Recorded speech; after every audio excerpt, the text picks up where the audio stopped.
I mean, they call it Final Fantasy, but there's been so many of those damn games. Yeah. Well, they're so reviled as the series goes on that everyone's like, it's not like it used to be. That eventually there will be a final one. That's what we're talking about today, right? You want to start with FF? Final Fantasy? No. Fantastic Four. Oh, right. That's a good bit. Yeah. I like that. Our cold open last week on last week's episode was Superman. Yeah. But it's the summer of the superhero, as they're saying. Are they? They say it every year because summer is when the superhero movies come out. Yeah, but the last few years, like, Marvel's slowed down a bit. Yeah. DC is kind of getting itself reset. So yeah, in years past, the summer of the superhero has been like Black Widow and like some character from like Aquaman 2. And it's like, oh, well, this doesn't feel very heroic. This year's heroic as fuck because Superman was great. And let me tell you, I said on this show, it's going to take an awful lot, and I'm surprised by this, but it was going to take an awful lot for Fantastic Four to be, in my opinion, a better movie than Superman. Right. And it was. Wow. I don't think that it's measurably better. Like, I don't think that there's things about Fantastic Four that make it any kind of like, it's not empirical, this opinion. It is simply, I enjoy the Fantastic Four more than Superman from a nostalgic place and also just from a preferential place. Fair. So then this movie being as good as it was just, it was so nice. Yeah. Very, very impressive. It did that thing where, we knew that a new Fantastic Four movie was coming and that Marvel, the MCU, was going to kind of reboot and do its own thing. And my main thing that I wanted them to do was do a period piece. I love retrofuturism. I love that whole shtick, that whole aesthetic. And so they did that. Yeah. They obviously weren't going to do like a beat for beat origin story, which I'm pleased about because we've seen it a couple times. Yeah, absolutely. And then they, like, the trailers that I had seen and all the commercials and TV spots and everything else that I had kind of seen, I thought I knew what the story was going to be, kind of how the major beats were going to play out. And I'm pleasantly surprised, much in the same way that I was with Infinity War, where I thought I knew what that movie was going to be and where we were going to end up to then go to the next one. And this movie was like, no, almost immediately, you don't know what's happening. Yeah, it is. They waste almost no time. I like that and I don't want to have any spoilers of that movie, but I like how they, instead of spending the time showing them like grow as a team or grow in the world or, take down maybe more BC tier bad guys of theirs, they just say that they've done it. Yeah. And it's like, they say that they've done it, and then the actors all feel so syncopated, and they're all so like, the family dynamic feels really strong because of their performances. So you don't need to see any of that. It's just like, they've written it in a way and performed it in a way where you hear about it, and it's just enough. And it's like, great. And normally that sort of thing is a bit annoying because it's like, show, don't tell. Sure. But in this case, it's, instead of us getting just another one of these movies where we know the formula, they were like, no. Because you know the formula, whether it's Fantastic Four or every other origin story that we've ever told, we don't need to do that again. We're just going to mention that those sorts of adventures have already happened. Great. And let's just power through.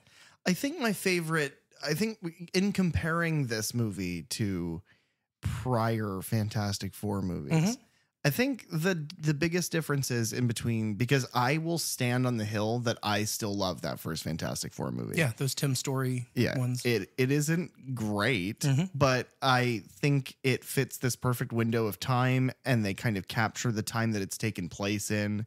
I think that the performances are all like just super weird and over the top.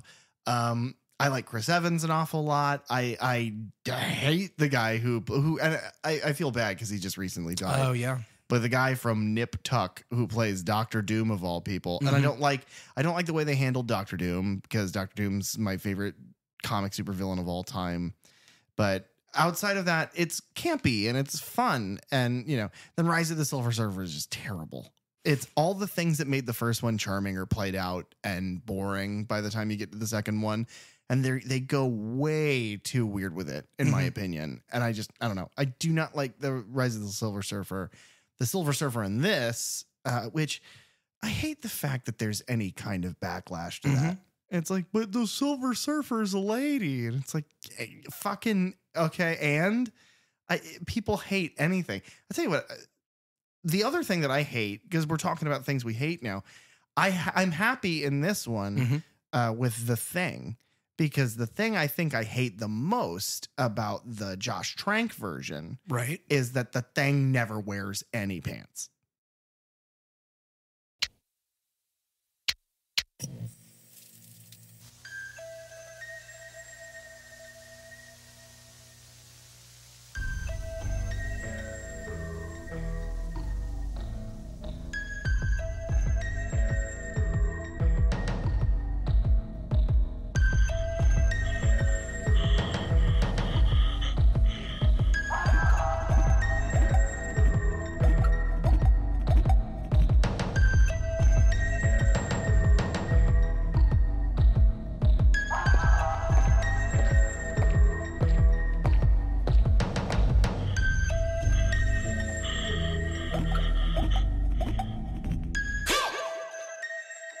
Hello, everybody, and welcome back to the Third Channel Podcast, where we delve into the horror franchises you love from the perspectives of a lifelong horror fan and a newbie to the genre. I'm PJ. And I'm Derek. And today, the only thing we're here to talk about is horror.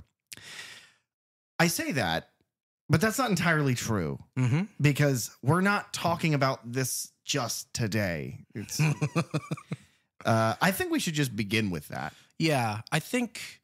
in every podcast's life, there comes this moment where you record an entire episode for multiple hours. You put a lot of work and time into it. Yeah. You bring people in as guests, maybe. Give up a weekday. And when you go to edit the episode and get it finalized and put out there into the world, it just... well, it doesn't work. It sounds awful. And that's unfortunately, we have reached that point. So sit right back and you hear a tale of a bunch of bullshit. We had a guest on this episode the first time we recorded it. And it was a good conversation. It was a very good conversation with Derek's friend, Nathan. And then as I went to edit the episode he wasn't available to be with us in our big air quotes, guys, get ready, studio. Right. So we had him call in. Sounded fine. And then when I played it all back to edit it, you couldn't hear anything that he was saying. You just couldn't make any of it out. Yeah. I don't know what we did or what the board did to that sound, because we could hear him during the conversation. Yeah. Pretty fine. And the board was like, you know what? I don't give a fuck what this guy has to say. He's really mean. He doesn't like new people. Yeah. The board is like that. It's why he made Dylan's voice sound all like tinny and whiny. And Dylan was like, I don't like this movie. And whatever. That's a really good Dylan impression. It was. I thought he was here for a second. Yeah. But we're going to take this opportunity to tell you guys about who our guest was, who eventually we will have back on. But this is just a nice little plug. He gave up a lot of time to do this. And we're sad that we couldn't. We're sad that we couldn't put out a finished product with him in it. Yeah. Nathan is somebody who I've known since kindergarten. And Nathan Walkington, he goes by Nate online. We will, tag all of his stuff in the description below.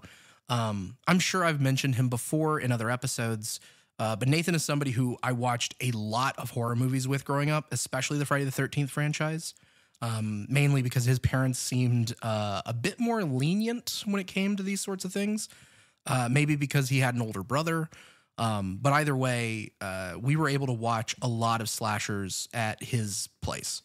Because he could get his hands on the VHSs or whatever at the time. So in a lot of ways, it's kind of the reason we do this show. Because without your depraved, debaucherous, juvenile delinquency, we would have zero idea about any of this. When you put it that way. What, that you're a child criminal? Yeah. That sounds bad. Yeah. Freddy is a child murderer. Right. And you were a child criminal. Yeah. Okay. That works out. Yeah. But I don't know. I have very distinct memories of watching, Fridays, probably most of them, but 4, 5, and 6, and 7. Honestly, like the whole back half of this franchise for sure I watched with Nathan. I think Jason might be his favorite slasher icon if I asked him, which is why we really wanted to have him on for this episode specifically, and for this franchise, I should say. Either the final chapter or Jason Lives. When we spoke to him the other day, it's like those are his top two, which is pretty standard for most people, I think, who have watched these movies and love them as much as we do. Because I'm right there with him. The final chapter and Jason Lives are like my top two. Now, what's important is that during that conversation, and this is the worst part of this to me, is that this will never make it to air. But during that conversation, he agreed with me that Jason X is not great. Yeah, that's the real reason that we cut all of that. You went in and corrupted the audio? Yeah, because I wanted to do all this work again. Yeah. But I think Nathan, in that conversation, if I'm remembering correctly, he said that part 4, the final chapter, is probably his favorite overall. And honestly, on these rewatches to do these episodes, I think I agree with him. I used to think Jason Lives was my favorite, and for a while it probably was. I like kind of the bringing Jason back to life and him being kind of an unstoppable zombie, if you will. Yeah. And that at this point, like the series kind of knows what it is, and it's kind of tongue in cheek and jokey in places. And so that for a long time I really enjoyed. Yeah. But I think the final chapter is probably a better film. I would agree with that. And I think a lot of that has to do with the characters that are in it and how much time we get to kind of spend with them and figure them out. The characters in it, the performance, like the physical performance of Jason, I think is stronger in that movie than in this movie. And the effects. That is the thing that elevates that movie. I would say that those two being the best, I would say that 4 is the pinnacle of this series, and that 6 is the surprisingly good one later on. And then it's just down the hill from there. Yeah. We have our differing opinions on things going forward. I don't know. Opinion. You and I are exactly the same on all of the other ones in both franchises that we're covering right now. You and I have almost the exact same opinion about the rest of the Nightmare on Elm Street franchise. Pretty close. The rest of the Friday the 13th franchise. Pretty close. And Freddy versus Jason. Yeah. We think it's just Jason X. And it's not because you love that movie. It's because it's a goddamn meme. No, I love that movie. All right. We'll get there. In a few weeks. The other reason... We ummed at the same time. You want to harmonize it? We'll work on that. Yeah. We'll fix it. We'll punch that up in post. I get on that. The other reason we've probably brought up Nathan before. I know we have, is that Nathan has always been like the best artist that I have ever personally known. He is someone who like came out of the womb with a pencil in his hand, sort of thing. That must have hurt like crazy. Hear her tell the stories. But he, at this point in life, is kind of living the dream because he draws comic books for a living. And so when it came time for us to get some art made for the cover photos and things for our podcast, he was obviously the person to go to.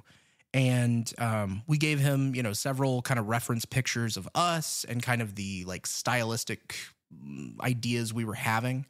And I mean, what he came up with is, I couldn't have asked for a better image. Yeah, no, it's great. It is the spitting image. We've talked about that before. It is wild how happy it makes me to look down and just see the little dude. And it's like, oh, that's me. But that's me. If he could experience no pain, he was trapped because of the reference photo. He was trapped permanently at 27 years old, and life was going good for him. Yeah. I haven't thought of it like that, but yeah. Yeah. It was a different president. Things were very different, Were they great? The things? Yeah. Yeah. Oh, okay. They were positively amazing. Okay. And so was America then. But the thing that Nathan's working on right now, I believe, is a comic book called The Reckoning 2. I think it's the second horror comic that he's made with the writer Humberto Avila. I hope I'm pronouncing that right, but you know how I am. And that's for Dash Comics, spelled like DACH, like a dachshund, because that's their logo. And again, we'll link all this below. But he's also worked on a sci-fi comic called Damocles. That's out there. But yeah, you can honestly like follow Nathan for art, because he's just incredible. He's always doing different things, and a lot of times, like when it comes to October, he'll do his like Inktober stuff, and he'll pick a bunch of horror icons and do those in his style, or he does a lot of cool sci-fi stuff as well. And it's just, I always enjoy seeing what he comes up with. Yeah. He's worked on stuff of ours, creative endeavors of ours for years and years. And it's always a thrill to have him work on our stuff. It was a thrill getting to talk to him. Eventually we'll have him back. So look forward to that. I think the only other bit of housekeeping that we have is Best of the Bay, which, guys, still going on. It's heating up. It's heating up. Let me tell you, we had another podcast that was listed on the Best of the Bay, like the voting register, threaten us. They threatened to kill us. We were mailed a pinky finger, and they said, if you want to see the rest of, and then some name, and they're like, if you want to see the rest of this guy, drop out of Best of the Bay. Thing is, guys, we don't know who that is. Yeah. If one of you had your pinky chopped off for us, leave a comment. You got 4 other fingers to keep voting. That's true. Yeah. That's so fucked up. Thank you guys again for nominating us. If you have the time, you can vote for us. You can vote daily if you like. You can only vote you can vote the once if you want. But anything counts. Anything will help us greatly. And then we'll do a kissing booth where everybody who votes gets a ticket to the kissing booth, and you all line up and you get to kiss Derek right on the mouth. Wow. Yeah. That's good. Can't be me. Yeah. I understand. Yeah. I'm you save your lips for me only. No, it's because I'm like I have rabies, really advanced rabies. I'll bite you. Yeah. I'll bite you right in the face. But yes, please.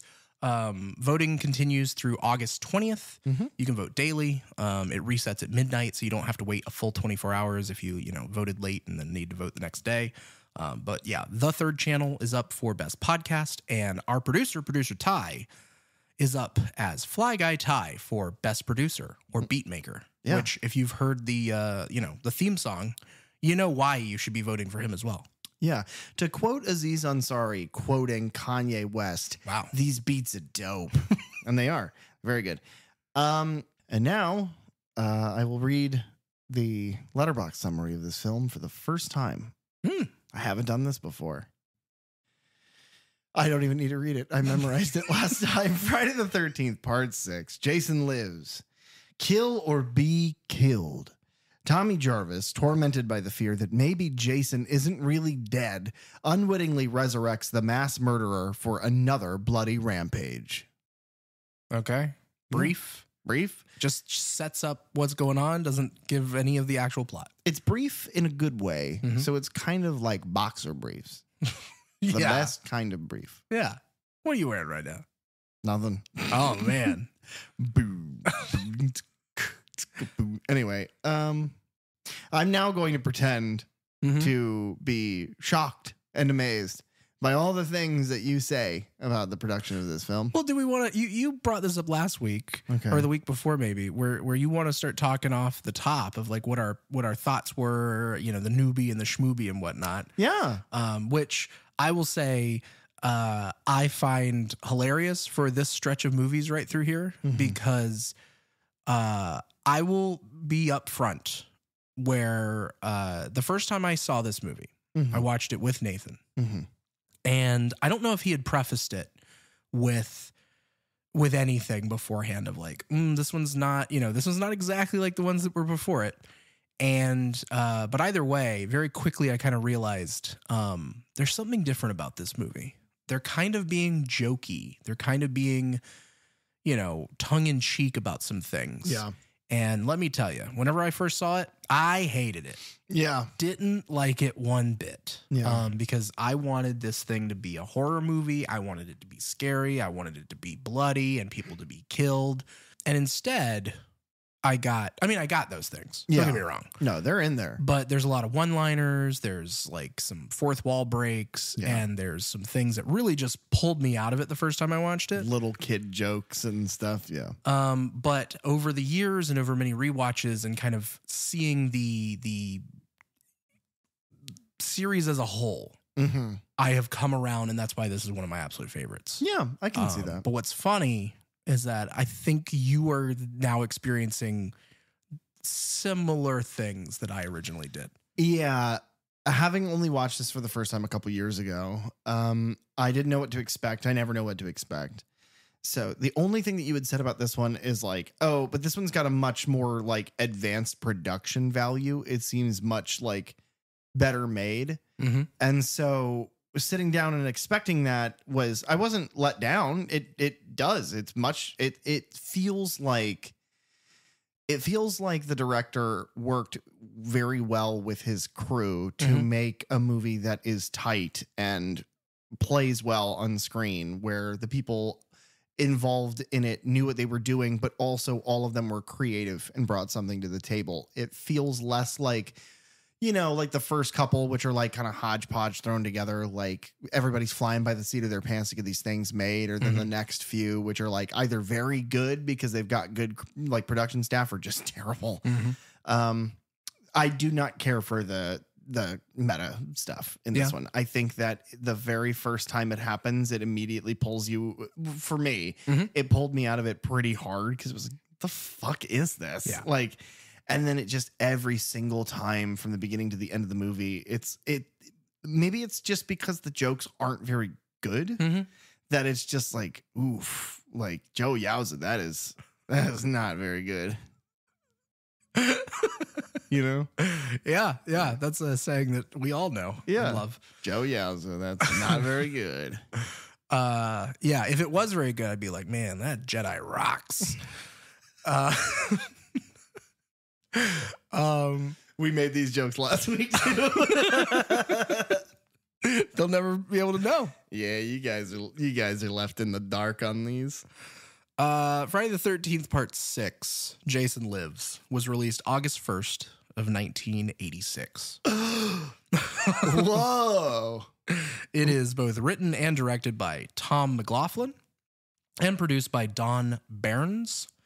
Cinematographer is John Cranhouse. He worked on a sci-fi horror film in 1982 called Brainwaves that starred Keir Dellier. Probably pronouncing that wrong, but he played Peter in Black Christmas. Oh. It also starred Vera Miles, who was Lila Crane in Psycho. I actually did forget that. That's cool. I never know how to pronounce that name because I've only ever seen it written. He also, John Cranhouse, was the cinematographer on Still Watch, which was an 87 TV thriller starring Linda Carter, and a 95 action movie called Decoy, which stars Peter Weller, who was RoboCop. Yeah. And Robert Patrick. The T-1000. The T-1000. I think they were like partners in that one. See, that's disappointing to me. Uh-huh. I want them to be spooky robots and I want them to fight. Right. That's what we deserve. RoboCop and T-1000, both of which have been fighters in a Mortal Kombat game. Oh, John Cranhouse was also the second unit camera. He did second unit camera work for Child's Play 2, Teenage Mutant Ninja Turtles 2, The Secret of the Ooze, John Carpenter's Village of the Damned remake, and then all of the Crypt Keepers sequences for Tales from the Crypt, the TV show. You're hearing Cran House as well, right? Like when you read that, you're picturing a house made of crayons, right? No. Now you will. Yeah, now that's all I will picture. Yeah. The editor on this one is Bruce Green, who we talked about last week as well. He was the editor on Friday the 13th Part 5. He was the assistant editor on Raiders of the Lost Ark and The Temple of Doom. And then he edited April Fool's Day, which was a slasher in 86. The Vanishing, which was a suspense mystery from 93. It was a remake of a Dutch film called Spoorloos. And then he also worked on Cool Runnings and Angels in the Outfield. The budget for this film is a little more than last time. It's $3 million over the $2.2 million of Part 5. Okay. But it made ever so slightly less than what it made last time. So yeah, we've had this conversation where they're so cheap to make and make so much money that they just keep making them. But you do see that downward trend of people go back to see them less and less and less and less. Yeah, for this franchise especially, with the Nightmare franchise, they seem to kind of grow and grow and grow until it falls off. Finally, this is like almost every single time it's a downslope, but it's still they made enough money that they're like, yep, just keep putting them out. Box office turmoil is truly the Nightmare on Elm Street. But Jason Lives brought in $19.5 million. From the $21.9 million that Part 5 did. It's also the shortest Friday the 13th movie at 86 minutes long. Papa bless. Yes. One of the greatest things about this franchise is they're all under 90 minutes. Yep. The director and writer, Tom McLoughlin, he had worked on One Dark Night, which is also called Entity Force, which is a supernatural horror film from 1982. It stars Meg Tilly, who is Jennifer Tilly's sister. She has a sister? Yeah. Do you think she sounds like that? I think she kind of does. That's bizarre. You can. She's in I think the third season of the second season of the Chucky series. Is she? Yeah, she shows up like as herself. So it gets real meta in that second season. God damn it. That One Dark Night film with Meg Tilly also starred a voice actress, E.G. Daly, who was the voice of Tommy Pickles. What? And Adam West all starred in that movie. So Jennifer Tilly's sister, Batman, and a baby. Yeah. Because Tommy Pickles' voice actress is a baby, yes. Yeah, definitely. Yeah. I know. How else would they do it? Well, I know it's typecasting, but like, yeah, you use the baby to play the baby. That's an Endgame reference. Yeah.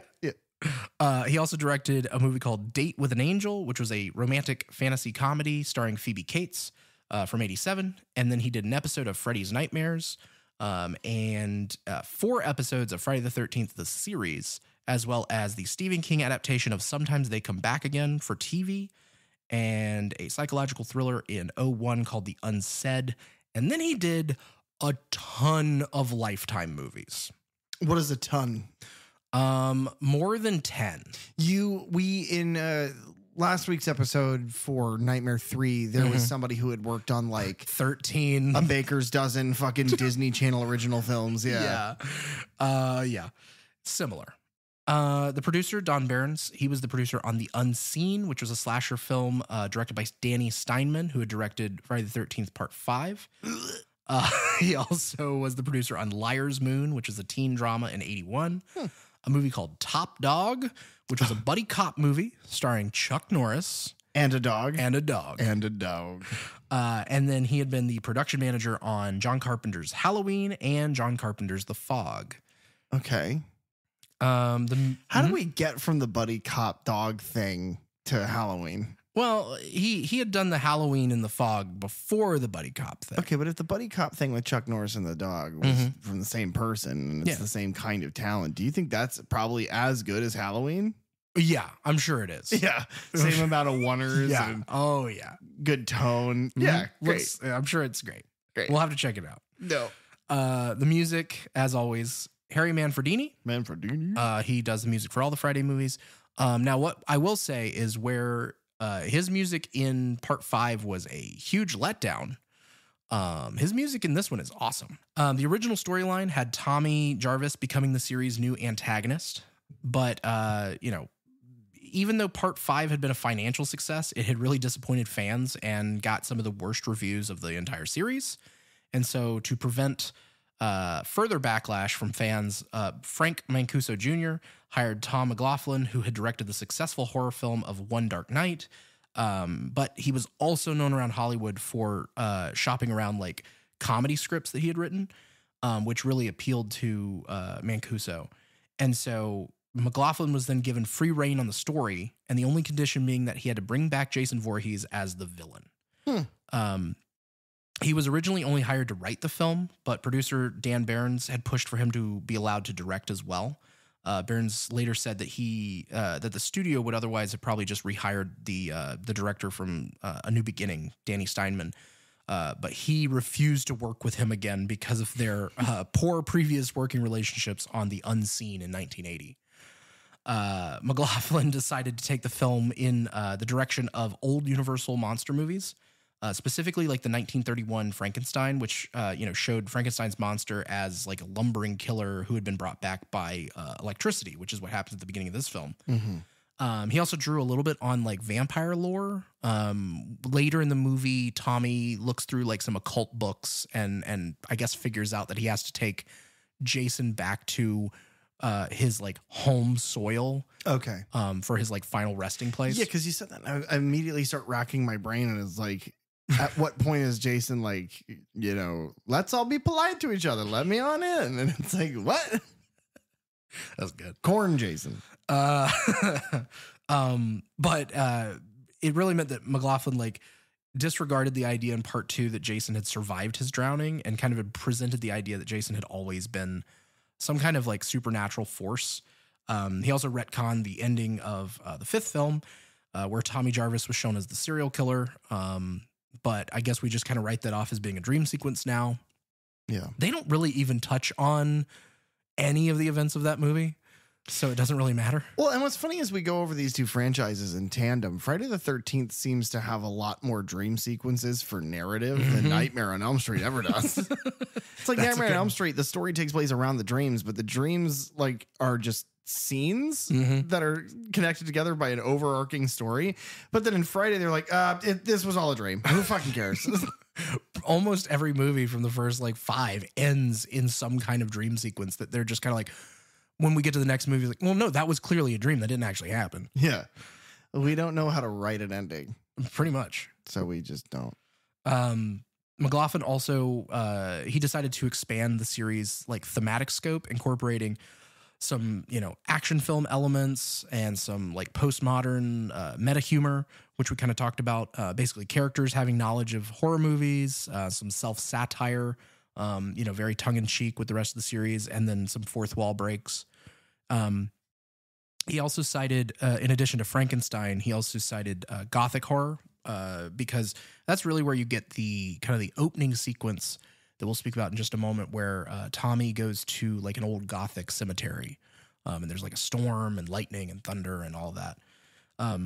Years after the release of this film, Kevin Williamson, who wrote the Scream films, he told director Tom McLoughlin that this film had been a huge influence on him growing up and really like helped to inspire him to write the meta slasher Scream in the first place. Wow. Okay. So although Mancuso Jr. retained control over the film's casting, he deferred to McLaughlin's judgment, and his only caveat was that the final girl needed to be a, quote, very attractive blonde. And so to fulfill that requirement, they chose Jennifer Cook based on her performance in the television series V, which also starred Robert Englund. So we spoke about that a little bit episodes ago. John Shepherd was asked to reprise his role as Tommy Jarvis from the previous film, but Shepherd was a evangelical Christian, and so he had reservations about returning to the series based on the atmosphere surrounding A New Beginning. But he was attracted to this film based on the scene in which the young girl Nancy is shown praying, and Jason lets her live. That's like terrifying, right? Like terrifying. That's scarier than this movie ever was. Yeah, that like you could be so morally turned away by the movie that you starred in. Right. But you would be like, well, but I like it when the little girl prays to Jesus and then Jason gets fucked. I love that. I don't know why that's how he talks. I'm happy he's not in this, though, because that guy fucking sucks. Oh, my God. He was awful. Hey, man. What's his name? John Shepherd. Hey, John Shepherd. Fuck you from the Third Channel podcast. And Rob Layfield, too. Both of you guys. Rob Layfield's a disconnected thought. I saw something that he had posted on Twitter today. Going back to the Fantastic Four, Rob Layfield earlier today was like, hey, Matt Shackman, why don't you try watching movies? The Fantastic Four had no stakes. It's like, hey, Rob Layfield, go fuck yourself. Anyway, I had to get that off my chest, guys. I'm glad you did. I had to get that off my feet, which he wouldn't be able to draw. Oh, I get it. There it is. All right, please continue. And your chest would be huge. Tom Matthews, he would take over the mantle of Tommy Jarvis, and he was chosen for his work in the horror comedy Return of the Living Dead. Although the director he was unaware that he had any horror credentials before shooting began. You know, in keeping with the series tradition, the role of Jason was then given to a stuntman, Dan Bradley. But after the first day of filming, Frank Mancuso Jr. decided that he really disliked Bradley's appearance on screen as Jason. And although the scene in which the first scene that they shot was the paintball sequence. And so it's still him in those scenes. But the rest of Jason's scenes were then performed by C.J. Graham, who was an area restaurant manager and former soldier. So apparently at one of the restaurants that he managed, there was a stage show put on by a magician that would hypnotize an audience member and place them in a scenario where they encountered Jason Voorhees. And so Graham, who was 6'3" and weighed 250 pounds, was asked to play Jason for these scenarios. And I guess at one of these shows, the special effects coordinator, Martin Becker, was in the audience. And so he recommended C.J. Graham to the director. Sorry, hold on. So you're at like a dinner theater restaurant, right? Like a themed dinner theater restaurant. And he's the owner of it, right? Yeah, he's like the manager. So he's like, oh, well, they keep asking me to play Jason because, you know, they have this skit where they have Jason and they keep asking me to play. It's like, you made them do that. Don't lie. You were like, if you want to do magic at my restaurant, you got to do something with Jason because I got a good mask. I'm a Jason guy. You know, that sounds probably true. You may or may not have realized while watching it, but Jason Lives is the only film in the franchise to contain no nudity. Yep. And the characters in the only sex scene are both fully clothed. And it is weird. Yeah, it's a weird scene. Weird. But that was a conscious move from McLaughlin's part to kind of distance, this movie from the rest of the Friday the 13th series and like its morality on which like premarital sex is punished by death. He was kind of pressured by the film's producers to have Darcy DeMoss take her shirt off during the RV sex scene, but he suggested it to her, who refused because it wasn't part of her contract. And he was like, nope, that's fine. They asked me to ask. Okay. Sort of thing. McLaughlin's attempt to deliver a different kind of Friday movie was also met with skepticism from the producers. We talk about in a lot of these movies where, you know, they get to the end of production and they're like, okay, well, now we send it to the MPAA and we have to now cut it because we get the X rating and we got to get it down to R. And this one actually, the producers requested that McLoughlin add more gore and violence and more deaths to the film. And so the original cut had 13 killings as kind of an in joke there to the number 13. But they did have to go back and shoot an additional kind of kill scene, which we'll go over in a bit. How many weird gracers die in that cut, do you think? None. Like how many like jukebox kicking 50s guys that are like, crap my ass? None that I remember. Okay. We just watched these movies, you know? I don't remember any greasers in this one. In this one. All the other ones, yes. But yeah, so to appease them, he did shoot an additional scene with 3 killings, bringing the total up to 16. And that is the scene with Martin the Gravedigger and the 2 like recently engaged people who were taking like a midnight picnic. Yeah, the people that it makes no sense for them to be there. Yeah. Yeah. Well, no, I don't know. Have you ever been on a midnight picnic? No. Don't shoot, please. You in show business, kid? You sure know how to make an entrance. Look, you gotta do something. Jason's alive. He killed my friend, and now he's coming for me. You better cool out, boy. You already almost got your head blown off. Will you listen, damn it? Don't piss me off, Junior, or I will repaint this office with your brains. Look, Jason is alive. We dug up his body. I was gonna cremate it. Hold it, whoa. What's your name, son? Well, Tommy Jarvis, but look, we've got to do something. He's even more powerful now. Aren't you the kid whose mother and friends were killed by that maniac? Yeah. Jason murdered them. You've been in some psychiatric clinic ever since, haven't you? What the hell's going on with the weather? Sorry.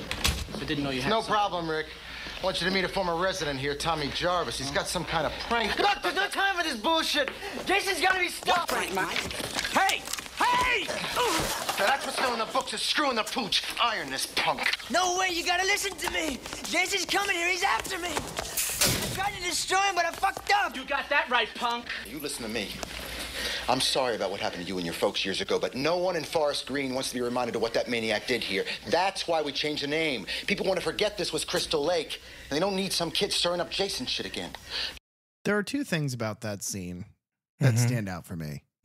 The first thing are the vocal performances. Okay, right. Because you've got like the main, the sheriff is fine for the most part. Yeah. But like the cop who bursts into the room, it sounds like an old Groucho, like sort of like clown bit where he bursts in and he's like, "Hey, would you believe this weather?" And it's like, why? Yeah, it's my favorite line in the whole movie. Yeah, at least they sound like they're from Jersey. Yeah. Because in 5, you've got the sheriff who's like, "Well, listen here, Jason Voorhees," and in this one, it's like, "I don't need somebody stirring up Jason shit," and it's like that sounds better. Yeah. But then fucking Tommy's like, "I tried to dig him up. He was alive. I fucked up, man." And it's like, what? You don't talk like this the rest of the movie. Where is this coming from? And the other thing I noticed is that, man, elected officials and like official representatives of the Crystal Lake area, they all suck. They're all horribly violent. He's just like, he's using like old 20s cop phrases like, "I'll clap you in irons, kid." It's like, what is this? He'll like paint the walls with his brains. It like, well, yeah. And Tommy's got ACAB on his knuckles. And everybody knows what ACAB stands for. All, see, I don't want to get us canceled. So it's all cauliflowers aren't broccoli. wow. Though similar. I've always heard it as all constables are British. That's probably closer. It's all cops are bastards. Oh God, guys, we're getting arrested. Film it. Anyway. Yeah. So interestingly enough, this movie kind of goes back to formula where we start the film with footage from the previous film, sort of a montagey sort of thing. But yeah, this movie opens with the footage from Friday 5, wherein Tommy Jarvis sees two people digging up Jason's body.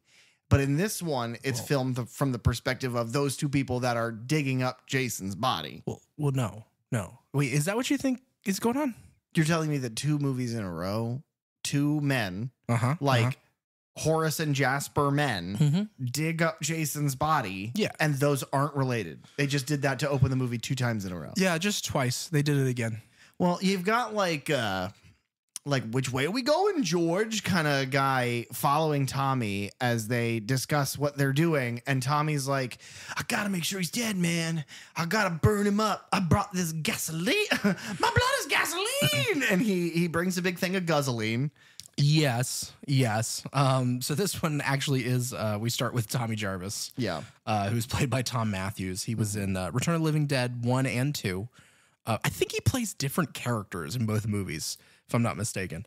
But then he was in a number of movies by a director named Albert Pune, who had directed Down Twisted, which was a thriller from 87, Alien from LA, a sci-fi movie from 88, a martial arts film, Blood Match, a cyberpunk film called Nemesis, another martial arts movie called Kickboxer 4, and an action movie called Mean Guns.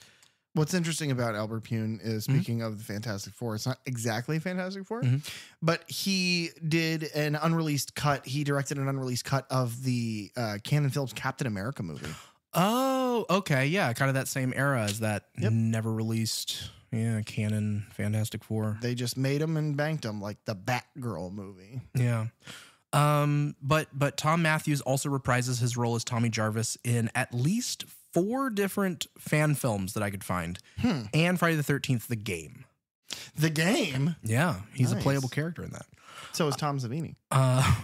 No, but Tom Savini did a design of Jason, but like what Jason is like to him at this point. And so he made him like a fire-eyed demon with a pitchfork. And it's like, that's pretty fucking cool. I think NECA just released a figure of that. Yeah, no, I already have it. What? Yeah, check your pocket. Oh my God, it's here, guys. It's gorgeous. You sat on it. It's only a little broken. His friend is Alan Hawes, played by Ron Palio. Probably pronouncing that wrong. The only thing that really matters, and I don't know if you know this show at all, Welcome Back, Kotter. He played Horshack in that show. I used to watch it whenever I was a kid. Talking about The Watchmen? No. Different. Horshack. I love what you're getting at, but no. But they are there to, Tommy wants to basically burn Jason's body to make sure that he can never come back, which then is in the most ironic thing. Yeah, it's a self-fulfilling prophecy. Mm-hmm.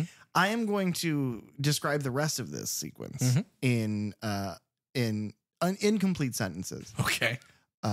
Tommy dig up Jason. Right. He get mad. He pull fence thing, like metal fence stick off fence. Yeah. He stabbed Jason with it. Lightning strike fence. I'm going to stop doing this bit. Tommy stabs him out of anger. Right. With this piece of broken fence that is then struck by lightning. Well, and what I love about very different than the dream opening of part 5 is that Jason in this one is like a horribly, completely rotted corpse. Yes, he is like moldering. He is covered in fucking maggots and worms and roaches and awfulness. Yeah, but he is electrocuted and then brought back to life, where he does 3 things. The first thing he does is he opens a perfectly preserved, not decomposed eyeball. It's perfect. Yeah. It's like, I don't know if you guys know this, but when you die and you're buried in the ground, if there's any access to any kind of like carrion bug or anything that might help your body with the decomposition process, the first things it's going after, man, are your eyeballs, because they're squishy. You can eat them easy. But his eye, crystal clear. Pools of milk. Oh, let me say that really spitty. Pools of milk. Pillowy mounds of mashed potatoes. That's good.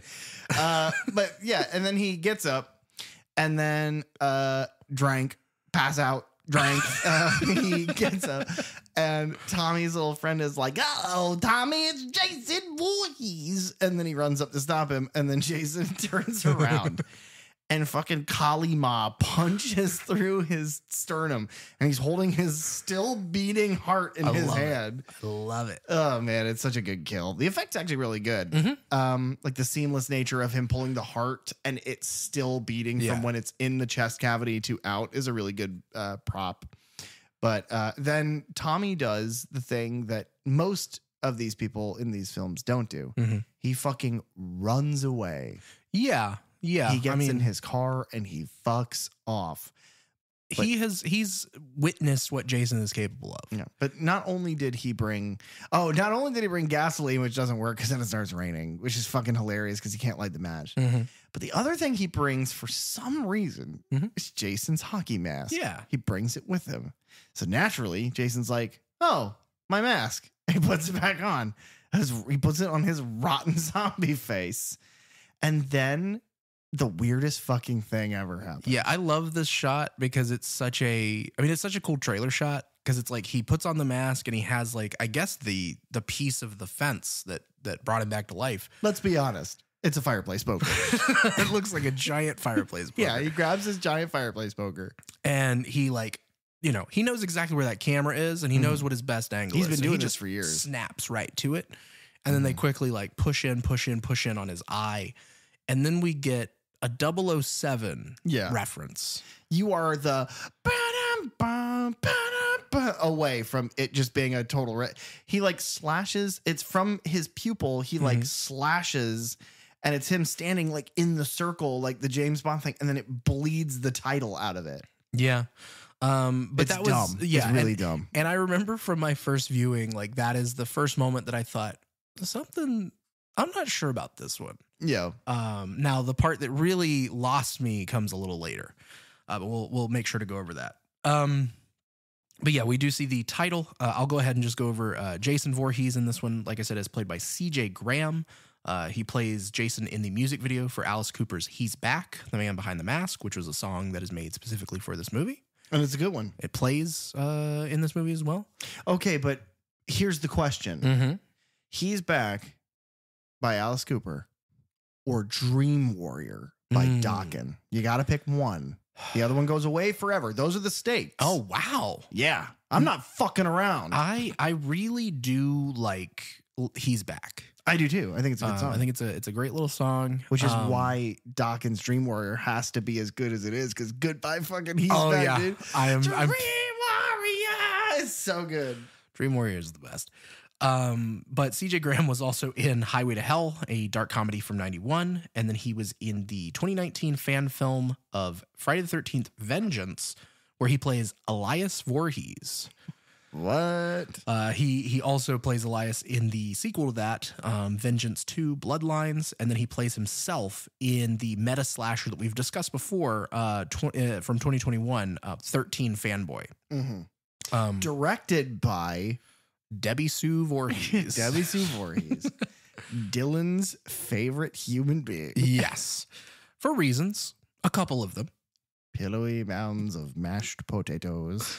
Then we get our clip because, like you said, Tommy runs away and he goes to the sheriff's department, the Forest Green County Sheriff's Department. It's so sad because he goes straight to the police like you're supposed to. He's like, oh God, I saw someone get murdered. Police help me. And the cop's like, I will blow your fucking brains out of your head if you don't get that goddamn Jim's. Oh, that's what happens. What happens when you work in the police in one of these towns, like in Crystal Lake or Hatfield. You just like you're tired of hearing about murder because it's every other week. Somebody in Hatfield's like, I saw Michael Myers, and you're like, I will blow you away, dude. Do not speak his name. Do not mention it. Yeah, I don't want to hear about it. Just look the other way. So Sheriff Mike Garris is played by David Kagan, who did some sporadic TV work, including an episode of Freddy's Nightmares and the 1990 thriller Body Chemistry, as well as a 94 crime comedy called Getting Even with Dad, which stars Macaulay Culkin. Whoa. How many bee stings does he get in this one? I don't know. I don't know if that's how he's defeated. We just assume Macaulay Culkin's the bad guy. Yeah. It's like a Saw movie. But he was still a kid at the time. Well, that's what I'm saying. But it's like, instead of the cutesy Home Alone traps that are also really lethal, it's like, but this time it's realistic consequences. Like he drops the paint can and it shatters his skull. There's a whole scene basically just it's exactly what you hear in the clip. Yeah. It is Tommy goes to get help because Jason is back. It is his worst nightmare. Mm-hmm. The worst thing that could happen to this guy, who obviously has like really severe PTSD. Right. Because he had to murder like a giant monster in the woods in a hockey mask who killed his mom when he was a kid, has now come back as a fucking corpse. And he's like immediately screamed at, threatened. He has like weapons pointed at him and he is thrown in a jail cell. Yeah. That's the whole scene. He is a criminal. He brought Jason back to life. That's true. But the cop doesn't believe him, so he's throwing him in jail for the wrong reasons. He's throwing him in jail because he's a cop. I believe. Yeah. If he's a cop, then Tommy's a robber. There can only be the two. That's what we learned growing up. And the other main thing we learn is that Crystal Lake has renamed itself as Forest Green. Yes. To try and distance itself, much like the police departments in these cities do. They distance themselves from those murders. Mm-hmm. So Forest Green, everyone. We move on to our next couple of kills. There is a counselor couple who are driving in a little car. They are Darren Robinson, who's played by Tony Goldwyn. This is like his film debut, if I'm not mistaken.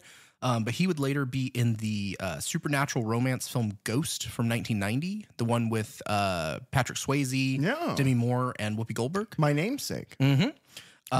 He is also in Disney's Tarzan from 99 as the voice of Tarzan. That's amazing. Mm-hmm. Well, hold on, because I want to know more about that. Can you show me? That was a really good joke. Thank you. And then he would later be in The Last House on the Left, the 2009 remake of the 72 Wes Craven original. Whoa. He plays the father in the remake. That's so weird how these things, and we comment on this all the time, but it's so weird how all of these things like kind of weave this figure 8 around themselves all the time. Yeah. What is it? An Ouroboros, I think. The snake eating itself. Yeah. You're right.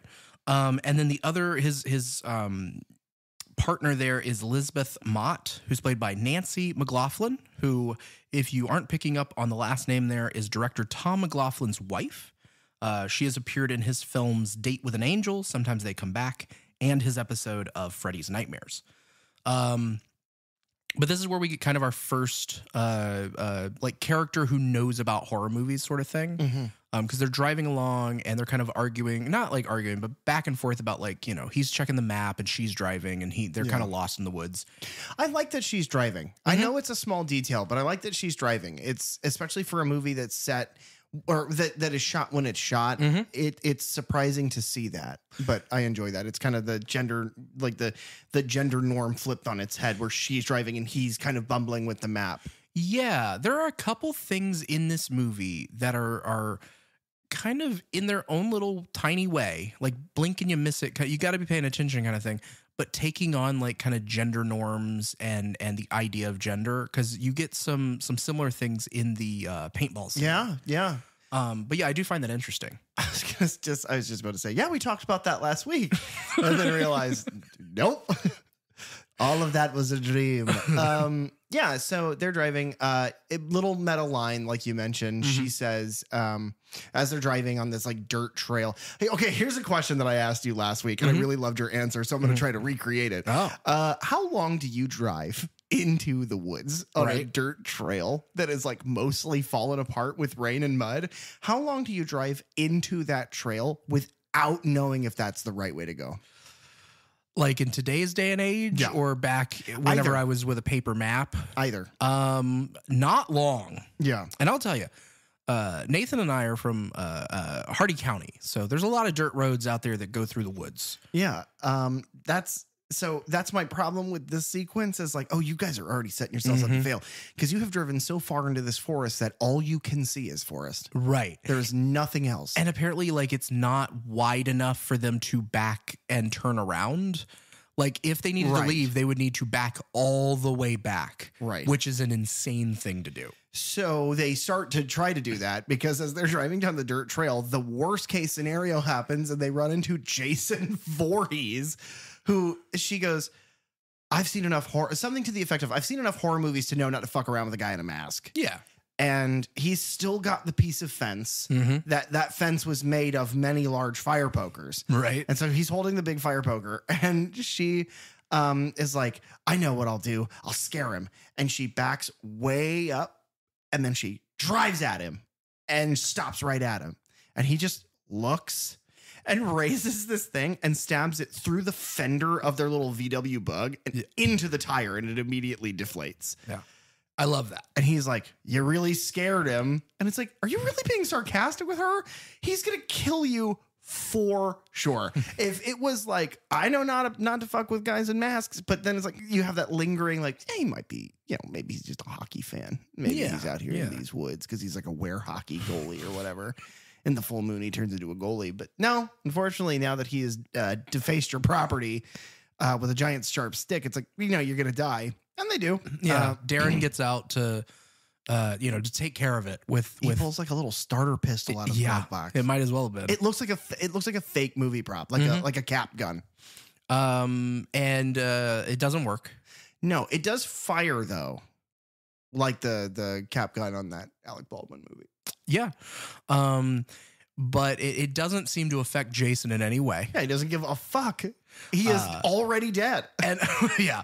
And I love it because he stabs Darren with the spike and then just kind of like, woo, and like throws him over his shoulder. If ever there were a Wilhelm scream in a horror movie, that's where you put it. Oh yeah. That is the missing part of this. I'm going to edit that. I'm going to get that footage and I'm going to edit that in. And maybe we post it to Instagram. Maybe. And then Jason then steps forward and he like stabs through the windshield glass at Lisbeth.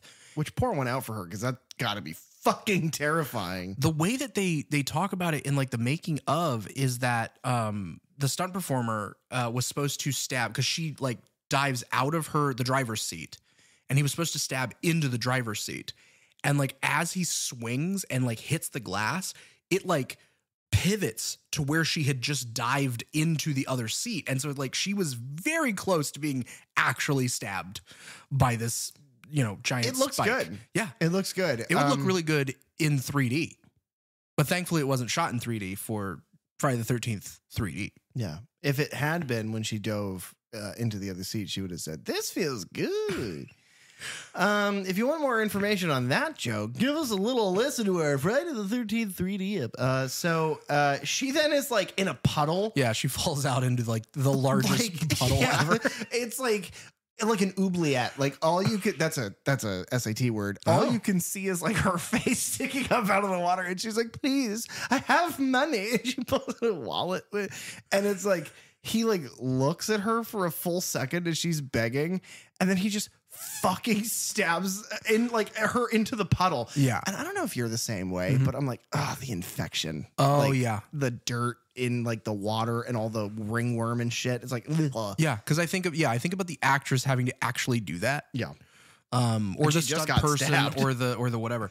The thing I really want to bring up in this scene is, and we talked about this with Nathan, is like the look of Jason in this movie. Yeah. I had complained because he's wearing like workman gloves, but they're like very, very tan, like leather. So they almost look orange. Yeah. And then he's got like his green shirt and like gray pants, but they're much darker. And it made you brought up that it might be that they're like supposed to look rotten. Yeah, like possibly. aged. And then I've been trying to figure out where the gloves come from. I don't know. I know Tommy puts on gloves before he stabs him. Or no, not when he's trying to pull it out after it's been electrocuted because it's hot. So he puts on gloves.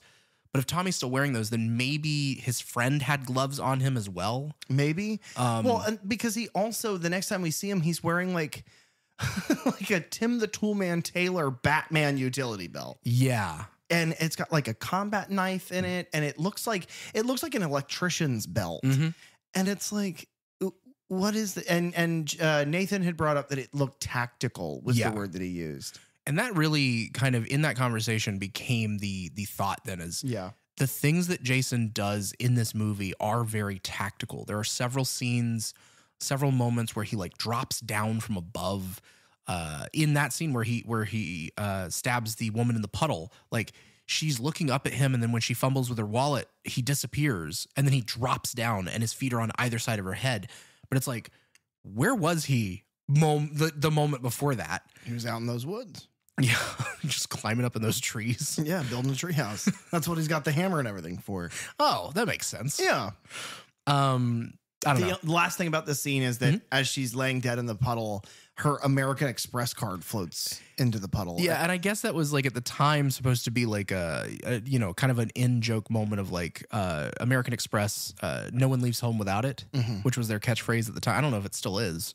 I don't know. But I'm far too poor for American Express to even spit at me. But the next day is when we're introduced to our other lead, Megan Garris, who is the daughter of the sheriff. She's played by Jennifer Cook. She was in the soap opera Guiding Light for 7 episodes. She was in a cheerleader comedy film from '84 called Give Me an F. And then she was in, like I said, 19 episodes of V, the sci-fi series that also starred Robert Englund. She comes into the sheriff's office with her friends, and they are looking for that counselor couple, which we just watched be murdered. Yeah. Her friends are all weird. All of them. Yeah. Paula is the sister of Lisbeth, the woman who was killed. Not that they know that she's dead at this point. But Tommy from the cell warns them about Jason. He doesn't warn them normally. No, He's he like, doesn't do that at all. They're like, yeah, we haven't seen our friend in a little while. We're a little worried. And he's like, it's Jason. It's Jason fucking killed. You know what it reminds? Oh. Are we thinking the same thing? I think so. He became crazy old Ralph. Oh my God. That's the death curse. Yeah. There always has to be a crazy old Ralph. There's always a Ralph. A crazy Ralph. There's always a Crystal Lake. Yeah. And he's sitting in that cell. And that's what he's doing. He's like rattling the bars. He's like, it's Jason. It's Jason. It's the death curse. And he looks up and he's wearing like the little stupid little Fisher hat. It's like a werewolf transformation, but he just turns into Ralph. Wow. I like that. I like that take. Yeah. But Megan is smitten with our new Ralph then. Ralphie Jarvis. Because she is like, give me some of that. Give me a D. Because of the cheerleading movie that she was in. I got it. But yeah, it's just an introduction for them, she and her friends. And I like this actress. I like her performance here. Yeah, she's good. She's a standout in this movie. She's a believable amount of snarky and can get away with stuff with her father, but at the same time is also like a hyper romanticized version of someone that our lead can then connect with. I think she plays it well. Yeah. Yeah. I enjoy her. She doesn't take anything seriously. No. Her cop dad is a fucking psycho. Yeah. Just a problematic man who needs to be taken off the force immediately. Like most policemen. The sheriff, speaking of, he then is basically like, they were going to contact someone from out of town to come and get Tommy and take him back to whatever, medical facility he was from. But instead, he is going to escort him out of the area. It's almost like you talking to my daughter too much, so I got to get you the fuck out of here. Yeah. Which, fair. Yeah, because we don't know, does she do this sort of thing with other criminals that are in the jail cell there? Does she just like flirt with and seem interested in anyone just to piss off her father? She's like tracing down the face through the jail cell of Rutger Hauer's hobo with a shotgun. And it's like, hey, big spender. And he's like, hey, lady. And the cop's like, God damn it. I'll paint the cell with your brains. He's like, all of that will be lost like tears in rain. It's a Blade Runner reference. Oh, no, I knew that. Okay. But then as the sheriff is following Tommy out of town, we cut to Martin the caretaker. We were introduced to him. So if Tommy is now the crazy Ralph of this movie, the closest we got before this was Martin. Yeah. Well, Tommy is now crazy old Ralph. And Martin, the gravedigger, is now Tommy. Oh, okay. He makes masks. They just don't talk about it. But he is the caretaker at the cemetery. He is filling in Jason's grave, which we haven't mentioned, but Tommy's friend, after getting his heart punched out, was thrown into the grave. The coffin closes, but his fucking leg is sticking out. And so when it cuts to Martin now, he's like filling the grave, but you still see that guy's foot. They didn't even do a good enough job putting him back in. But this is where we get our major like fourth wall break. Yeah, he looks dead. He's like, because he makes the comment kind of about the series as a whole, where he's like, why'd they have to go and dig up Jason? And then he looks directly into the camera, and I'm not kidding. He looks directly at you and says, "Some people got a strange idea of entertainment." Or something like that. Yeah. Martin is played by Bob Larkin. He's done a lot of TV work, including an episode of Tales from the Crypt, also playing a gravedigger. And then he was in Wayne's World 2 from 1993. He played the wedding minister in that. And he's also in the Galentine's Day episode of Parks and Rec. He plays an old man in that episode. Oh, okay. I wonder who. I don't know. It's been a while since I've seen it, so we'll have to try and go find him. We catch back up with Megan and her friends Paula and Sissy and Court as they arrive to Camp Forest Green. We can actually hear, this is where we hear Alice Cooper's He's Back playing on the radio. But Paula Mott is played by Carrie Noonan. She was in a sex comedy from '84 called Hot Moves, a TV thriller called Nightmare on the 13th Floor. Oh. And then she's done some TV work. Sissy Baker is played by Renee Jones. She was in Deadly Lessons, which was a TV thriller from '83, a sci-fi horror film from '91 called The Terror Within 2, and then Days of Our Lives, a soap opera for 5,000 episodes.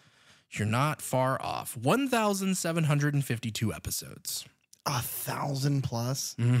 Jesus. It's insane. Yeah. Like those numbers of anything. Because even like the Twilight Zone. Sure. The Twilight Zone ran for 5 seasons originally. Yeah. It has 120 episodes. Well, like the fourth season is even like way less episodes than most of the other seasons of that show. But yeah, it's because what is it? A soap opera is a new episode every day, right? Yeah, like 5 days a week. It's fucking crazy. Yeah.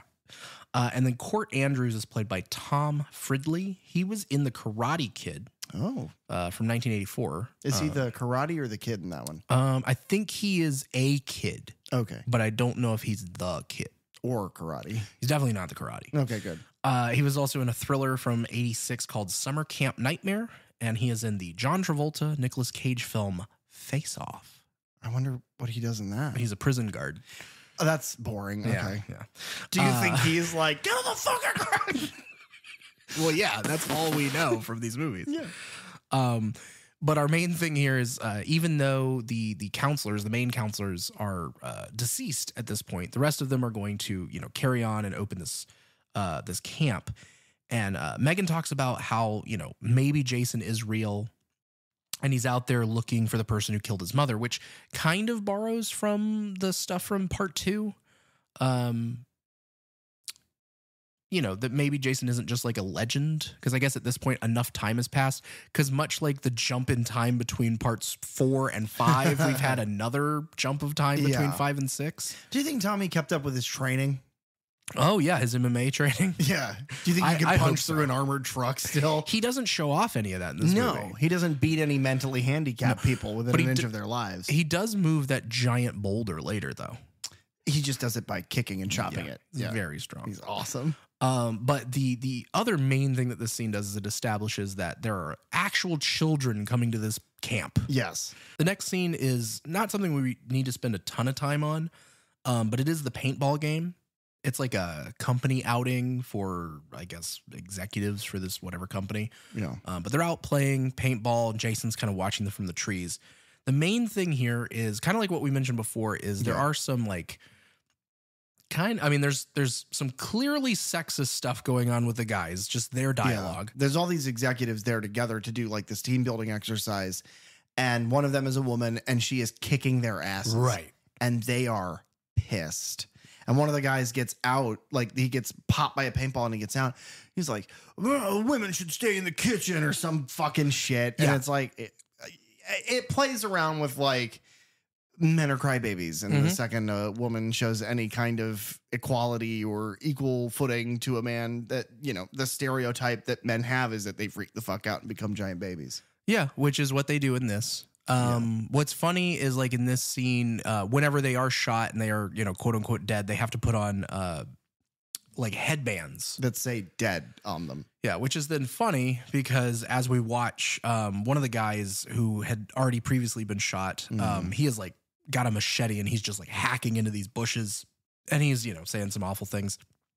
And then as he like swings back, Jason grabs his arm and flings him across into this tree that has like a branch protruding from it. So he's impaled on that branch and his face slams into the trunk of the tree and then it leaves a bloody smiley face. Yeah, it is like a bum, bum, bum, bum, bum, bum, away from being a Looney Tunes bit. It's ridiculous. And that is the moment in my initial watch that I was like, I think I hate this. Yeah. I don't know what this is. This is not what I want it to be.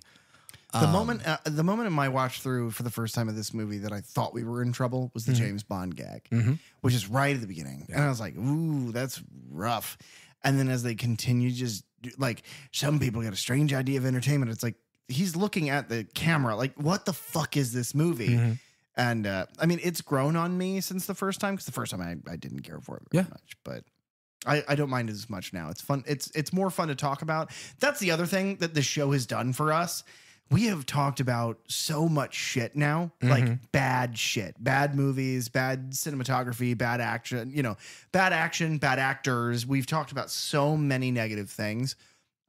We mentioned this in last week's episode, that complaining about things from Scream 3, when we go all the way back in our discussions and listen to that episode, the things we complain in that episode, it's like, man, y'all don't know how good you feel about it. Yeah. One of these days, you're going to get into the mud and have to talk about some really rough stuff. And so this isn't that. This is a plenty fine movie. It's just there are things in it that I wish weren't so distracting, so awkward. Yeah. And this is one of those things. It's still, this is the one moment that I still kind of get stuck on. And there's a joke that just doesn't work for me in the car chase scene. They pass later where they pass a speed sign, but it just says speeding and it has a bunch of question marks on it because they're just driving so fast. But it's like, it's not a speed limit sign and you show the speedometer or anything like that. It's just like speeding. And it just doesn't work for me as a visual gag. Yeah. But most of the little lines work for me and little jokey things. This one still I'm kind of but if you cut out all of that, Jason could have killed like 5 more people. Yeah. He could have killed an entire choir. Yeah. That is true. This is where he gets his machete because he takes it from this guy. And then we get a pretty cool kill. We don't really get to see it, unfortunately. But he drops down again from somewhere up above. He's been hiding in the trees. And he like decapitates in one swish all 3 of these other executives. Yeah. And then he chases this really like the guy in the glasses. It's Rick Moranis, yeah. Yeah, it might as well be. Who like Dick Moranis. It's like anytime he is on screen, he gets his own little like music cue as he kind of pretty much. Yeah. We do see his what ends up of him. We don't see his kill, but we see pieces of him later. The cops find it. Thank God. But then, so yeah, the sheriff is following Tommy out of town, and Tommy like makes a break for it at the last second, and there's like I can't do it anymore. We'll get was so close. But they make it back to the cemetery where then a foot race happens and they're like running through all the graves and everything else. And then the sheriff tackles him. And Tommy's whole point is he's trying to show the sheriff that Jason has been, he's come back to life. His grave has been uncovered. But Martin has done such a good job of covering it back up that nobody's the wiser. And so Tommy like pleads with him of like, please, you gotta show him, you gotta exhume the body. Jason's not in there. And the sheriff like cuffs him and he physically puts him in his car and drives him to the edge of town. But then we get another, like, it's a comedy beat, like an editing like trick, I guess, where Martin is kind of remarking on like, dig up Jason. Does he think I'm a fart head? And then it hard cuts to all of the kids at the camp going, yeah. So before I had seen this movie, I saw that as like a reel of it. Like, oh, okay, yeah. Like a little YouTube short of it. But it was just that, what does he think I am, a fart head? And it cuts to those kids. So I thought that that's like how it, like that it's shot reverse shot. That like it was him talking to those kids. Oh, okay. And it was just like, is he like a children's entertainer? And if he is, why is that in this? Oh, that's amazing. He does those gags and Jason blows balloon animals. Yeah. That's what they used to do at the restaurant with the hypnotist. But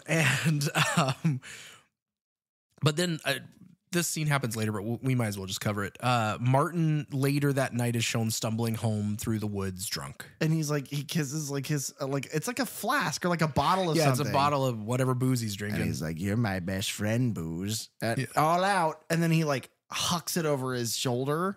But he doesn't hear, because he says, Kathleen, you'll be the death of me. And then he doesn't hear a shatter. And that's because Jason has caught said bottle. Yeah. Ladies and gentlemen, if you ever name a bottle of alcohol, please seek help. Yeah. Yeah. Anyway, let me take a sip out of Darlene here. What have you got in there? Little hair of the dog. Oh. I put my dog hair in a cup. Please continue.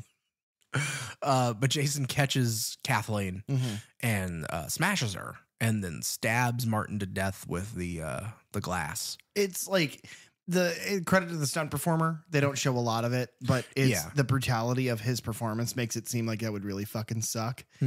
And then the people that are midnight picnicking are like just kind of like, what the fuck? And like looking over. Yeah, they hear like the screams. Jason sees them. And we kind of talked about this in the first time we talked about this movie, which is where Michael is like methodical and he kind of plans his night of like when you look at Halloween, where it's like, I'm going to kill this person, then these two. I'm going to kill. This is the order. This is how I'm going to like present them. At this point in the Friday the 13th franchise, Jason kills Martin because he's out on the road.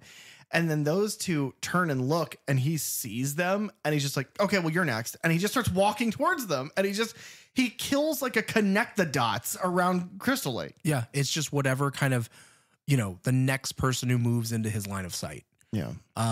And yeah, they like hop on like a motorcycle or something to try and get away. And he just stabs them both through with the machete.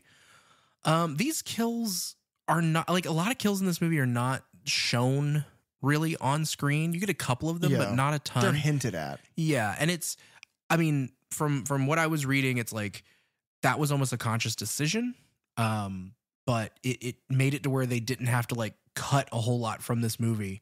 So that's kind of an interesting thing. Yeah, it's a give and take. I would say that you don't have to cut a lot from the movie, but then the movies, I think that's part of what makes this movie pale to 4 because they don't pull away from almost anything in 4. You get to see everything. But that's also the difference of having Tom Savini as your, head of makeup and effects. As your Mario.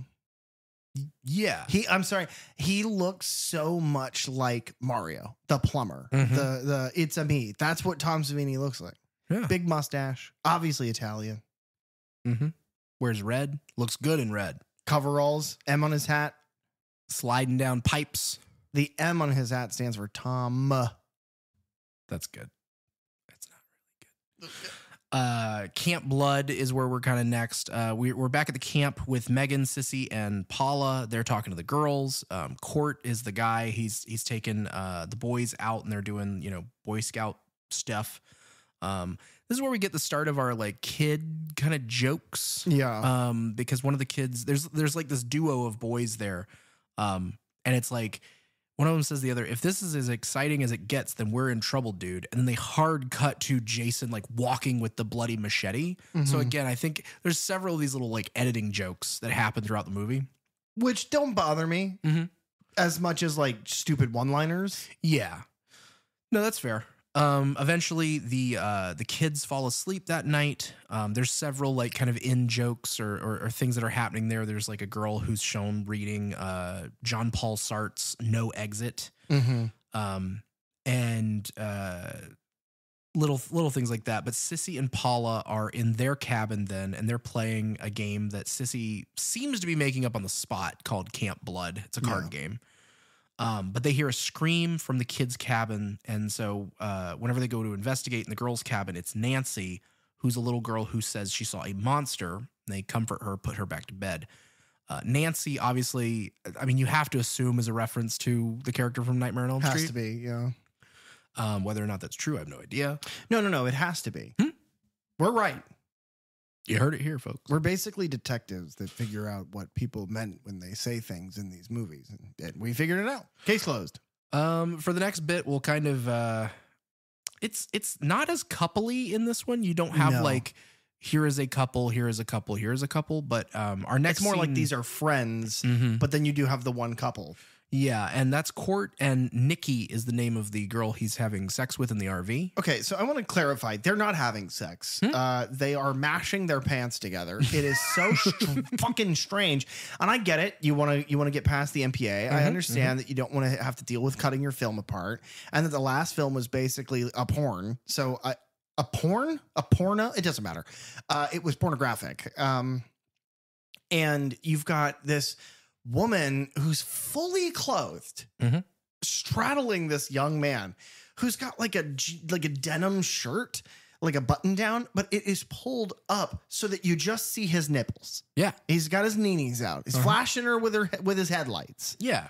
Which again, swapping gender norms. Typically, lady's got her nips out, but this time Court. He's got she's got courtside seats to his Courtney nips. I wonder if that was a conscious decision. I doubt it. I think they were just like, well, we got to make it a little raunchy, and they don't care if your nipples are out. It's just like, you're just using me for my body. But so then and he's like they're rocking out to a song. Yeah. And he's like, okay, well, how much longer?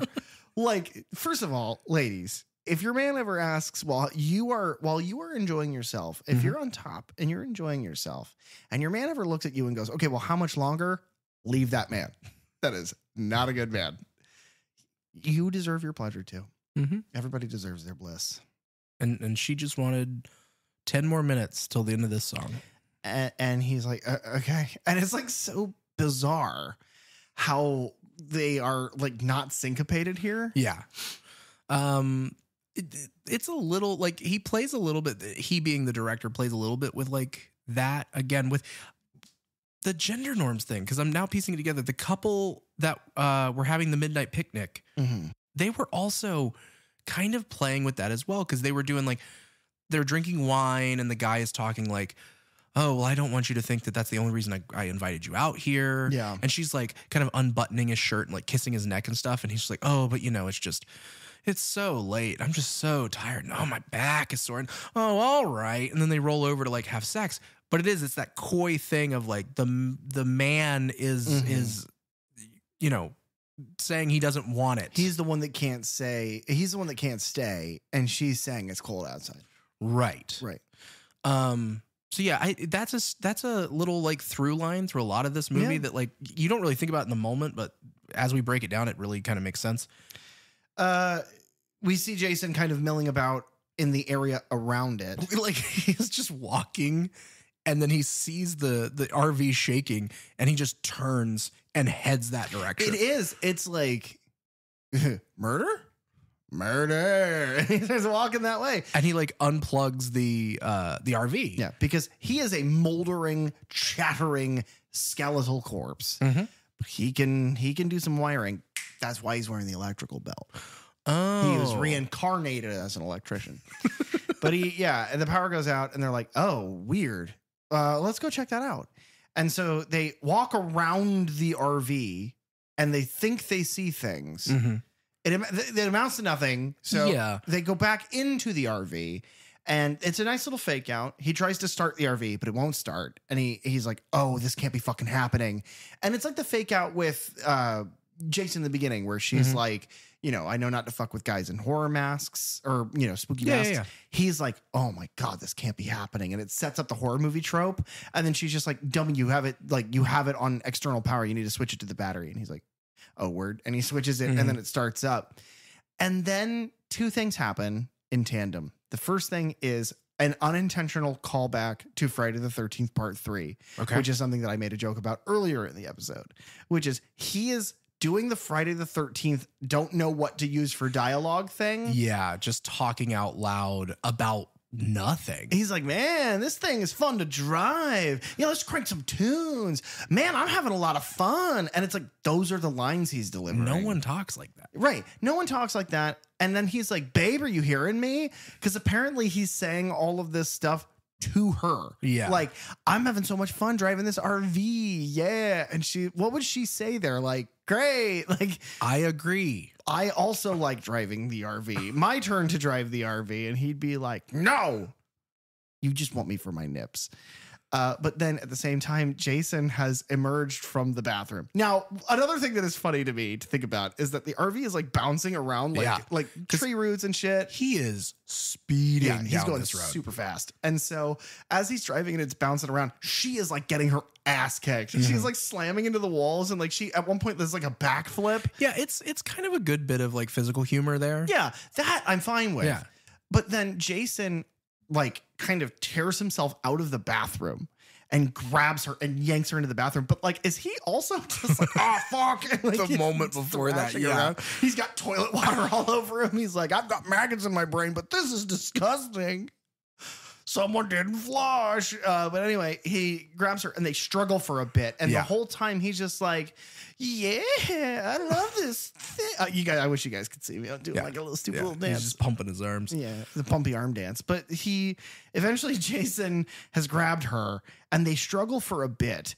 And then he grabs her and smashes her head into the wall.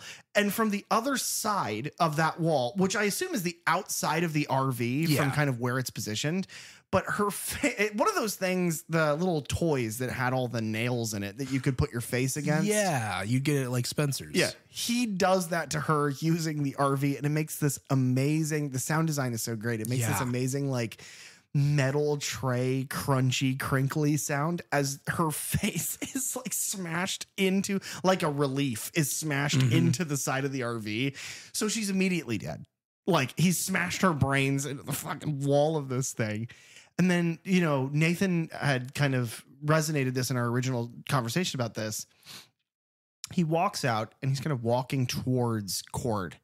And he's got like a knife sheath on his hip and pulls out like a combat knife. Yeah. And very tactical, very slow. And Court eventually sees him in the mirror and is like, oh shit. And then it's way too late. Yeah. And he gets stabbed in the head and kind of slumps over. And then there's a pretty impressive like stunt here with this RV speeding out of control, and it hits something and flips over on its side. It's like into the ditch, like the reservoir ditch that a lot of those roads, like off forest roads, will have. Yeah.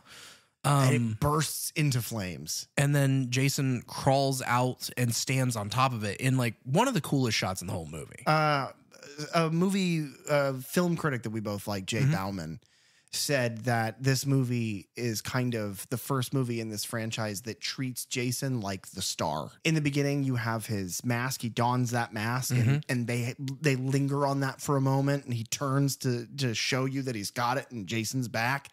And then they make a big show of him getting his machete back. It leads into the next several kills as him getting that machete back. Yeah. And then here you've got him standing on this burning wreckage, and he is just center frame on this awesome crane shot that just shows him really kind of wreathed in like that badass aura. And it's like, he makes that point, Jay does, of like, this movie treats him like an icon. And I think that that's important for, especially this late into the franchise, you need to do that. Yeah. And I mean, that was like, that is what this movie was sold on, is like, hey guys, sorry about that last one. Jason is back and better than ever in this one. Yeah. What I will say is that when you look at horror franchises that we've talked about, right, that linger on a slasher, so like no Evil Dead, but when you look at the slashery ones that we've discussed so far, you can kind of pinpoint those moments. Some of them come way later. I would argue that Halloween, the movie that takes it to that level and treats Michael like the hero, like the hero character, is Halloween 2018. I would say that's really where they dial that in, because even H2O and Resurrection, he's like legendary in those films, but it's not in that same way. What's funny is that Chucky is like pretty early on. It's like by Bride of Chucky. It's like, oh yeah, like Chucky's back, don't fuck with the Chuck. And it's like, they kind of have that. But in Scream, it's like the first one. Yeah.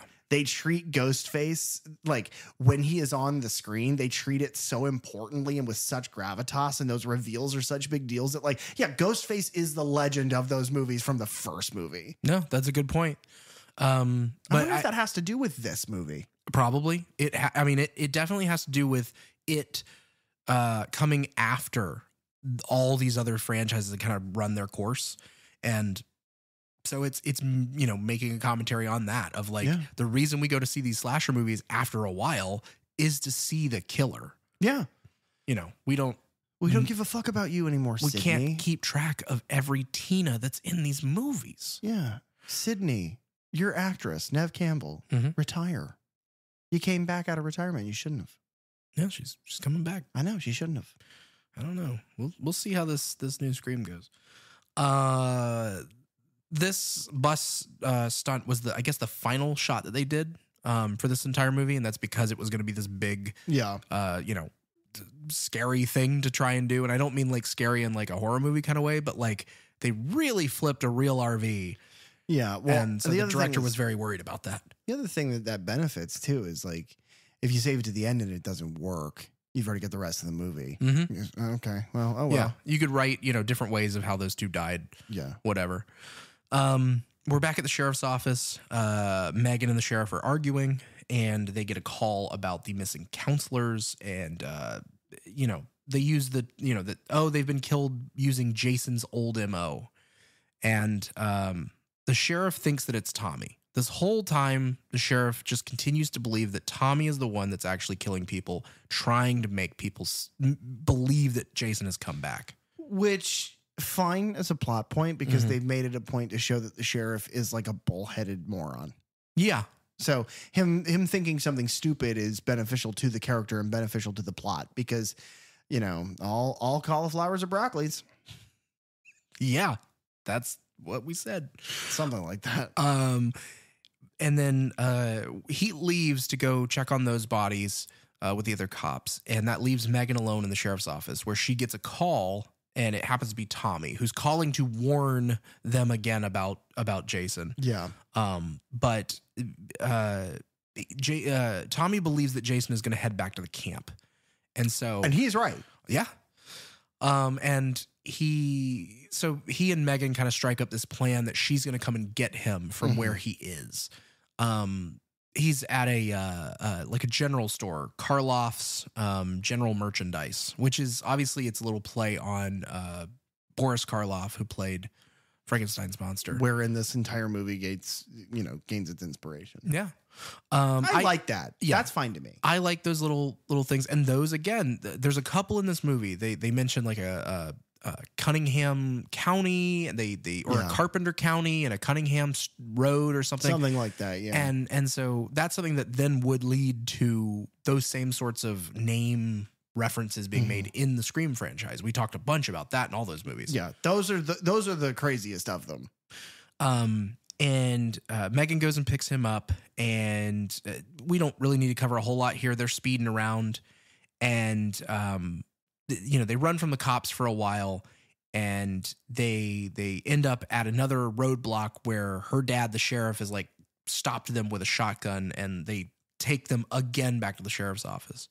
That scene would have been crazy if he immediately shot his kid. Yeah. Yeah. He's like, get your hands up, get out of the car, and then blam. And it's like, oh my God. Yeah. But when have you ever heard of a cop shooting someone that they weren't supposed to? Every day. Really? Yeah. Every day is a winding road. They're really trigger happy. Anyway, please continue. We're going to head back to the camp for a second, and we'll kind of cover a couple kills here. Sissy and Paula are in their... I love this fucking kill so much. They're in their little cabin there, and Paula is like trying to sleep, and Sissy's still up. Yeah. And Jason makes it to the camp. We see that happen, and he immediately cuts the phone line. Yeah, of course. Because he's tactical, and he's an electrician, and he knows exactly what he needs to do. Yeah. Sissy hears a noise outside of her cabin, and so she thinks that it's Court playing a trick on them. Mm-hmm. And so she takes a soda. And I like this Sissy character, by the way. I think she's funny. Yeah. I like these two. They don't give them a whole lot to do, unfortunately. But the performer, I'm not going to talk for Paula because I think Paula's like the wet blanket in this movie. But Sissy is like the little that she's given her actress, like, that makes a meal of it. Yeah. She has a good time, and you can tell. But yeah, she takes the soda. And pours it outside the window, thinking that she's going to pour it on Court's head. Poor Jason. But the good news is that everyone knows peppermint repels spiders and Dr. Pepper repels maggots. That's just a fact, a science fact. Yeah, that's definitely a thing. But there's no reaction. And so she slowly approaches the window. Jason pops up, grabs her, pulls her out. It is like, this is where we really, and we fucked around with this in movies prior, but this is really where it's like, oh yeah, Jason could pick up a fucking truck if he wanted. Yeah. Like when he flips the dude in the beginning, the map husband, when he flips him backwards, it's like he is launched 5 feet in the air and 10 feet backwards. It is crazy. And then this is a late teenage grown woman, and he just basically one-handed just like, come here, and it's like through the window, like, she should weigh more than that. Yeah. It's like she weighs nothing, her slippers fly off. Yes. And then he shoves her down onto her knees, and he grabs her head and turns it all the way around. If I had a nickel for every time Jason Voorhees grabbed somebody's head and turned it all the way around and then killed them in just like a different kind of way, I'd have the 2 nickels. That's a played out joke. I do it all the time, but it is crazy that they have done that 2 times. Yeah. And then he rips her head off because we see it later. But Nancy, the little girl from before, she then witnesses Jason like walking past her cabin, carrying Sissy's body. And then we are shown like a bloody machete go into Paula's cabin. And, you know, the initial thought is, of course, it's Jason. She's asleep in the bed, but it's revealed to be Nancy holding the machete. Yeah. She found it outside, and that she's scared because of what she's seen. And so Paula's like, yeah, I'm scared because you're a fucking little demon kid who keeps praying all the fucking time, and now you're holding a goddamn machete covered in blood. Go back to bed right now. I'm calling your parents in the morning. Yeah.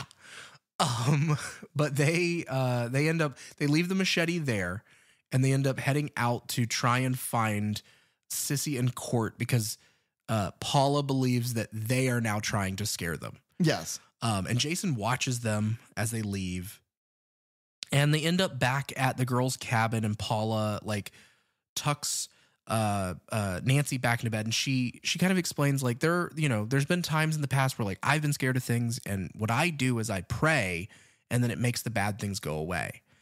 And one of my absolute favorite shot, probably my favorite shot in the whole movie, is we're the camera's focused on them, Nancy in the bed, Paula, hunched over, tucking her in. She says her little piece, and then as she stands up, the camera like tracking on her follows up, her up. Yeah. And Jason is standing outside the window, perfectly in frame now, staring in at them. We've talked about this many times on this show. Background shit like that is always going to be 1,000 times scarier than the worst foreground shit. It's like the scariest part of that first Insidious movie is when that picture that's taken of him gets developed and you can kind of see it for that split second. And there is that woman standing behind him before they make it the big reveal. Yeah. It's like that background detail shit, man. It sticks with you. Because this almost works as a jump scare without being in your face. Right. And then the following shot there, where you follow Paula as she walks out, like all the way down the length of the cabin and out the door, and we see Jason just slowly walking along outside through the window, watching her. And I just love that tracking shot. I think it looks amazing.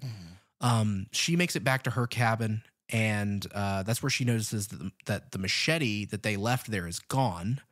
And so she tries to make a phone call, and the phones are out. Yeah. The door is then like blown open by the wind because the storm is kind of kicking up at this point. Yeah. Because this, again, with the whole Gothic horror thing, we have a lot of, thunder and lightning in this movie. And so thunder, lightning, the resurrection of Jason, the wrought iron of it all. And then by the end of it, you've got the monster and mass hysteria. It follows that kind of narrative of Mary Shelley's Frankenstein without following it directly. It's like the first act, second act, third act structure thematically is also very similar. Yeah, no, I like that. But the door, has blown open, and as she approaches, it like slams shut on its own, and she's kind of like, okay. And then Jason just bursts through it. And how good does that feel? Amazing. I love it so much. And this one, he doesn't like break through. He just kicks it open and comes in. But then like the camera cuts way out to the outside of the cabin. We just see it full in frame, and you hear the struggle inside. And then like blood splatters across a window, and then he throws her body through the window, which also feels great. And then he immediately just pulls it back inside. So it's like he just loves smashing windows. It is so. He kills her, or he's like in the process of killing her, and he looks up and he's like, "The window!" And he smashes her through it, and he's like, "Oh, okay, good. The window's gone. It can't hurt me. All right, come here." And he drags her back inside. That's got to be it. It has to be. It's Jason is so traumatized because windows remind him of the waters of Crystal Lake where he drowned as a child. That makes a lot of sense.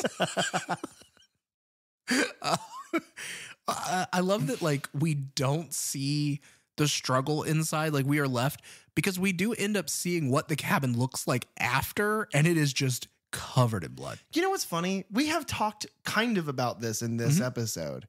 This is an example where tell, don't show works. Like in the Fantastic Four movie. We spoke about that at the beginning. It is not showing all of this happen, but hinting at it from the outside, and then you go in and see the aftermath. It is more, it weighs heavier on what has happened to this person, seeing just there are puddles of blood and it is splashed across the room. And it's like, God damn, like he went berserk in here. Well, and it also kind of works in a similar way, like, because when we get those moments where we get to see in there, it's when Megan comes in looking for her friends and finding her cabin covered in blood. Yeah. And then it's when the sheriff shows up and opens up looking for his daughter and her daughter and his daughter's friends covered in blood. And it's like, we're getting that same reaction in that moment of like, oh my God, what did he do to her in here? Well, and that's the other thing. Every time you see Jason move or interact with the world around him, it is measured and calm. Even when he's got Sissy's head in her hands and he's twisting it, he's just standing there. It's effortless for him. He's just doing it. So when you hear the noises and she smashes through the window and he grabs her and pulls her back in, and then you cut into the room and it is like a bloodbath. It's like, oh no, he's an animal and he thrashed her around. He acted in ways that you have not seen him act. Right. But we don't want to get rid of the mystery, so we didn't show you that. We didn't show him be the Tasmanian devil. We just show him be Frankenstein. And I think that works really well. I think it's integral to the character while still elevating what he is capable of. Yeah. No, I like how that's handled. Back at the sheriff's department again, these scenes just kind of, this is where I think the movie lacks in a way. Cause it's like, it's kind of just this 2-note, you know, the sheriff is like, Tommy, I know you're the one doing this. Back in that jail cell. You could or get out of town. You could have essentially cut the entire Sheriff Tommy subplot out and just in the beginning made Tommy a cop. Yeah. And it's like Tommy is, the police department is like, oh God, I think Chief Jarvis is going rogue.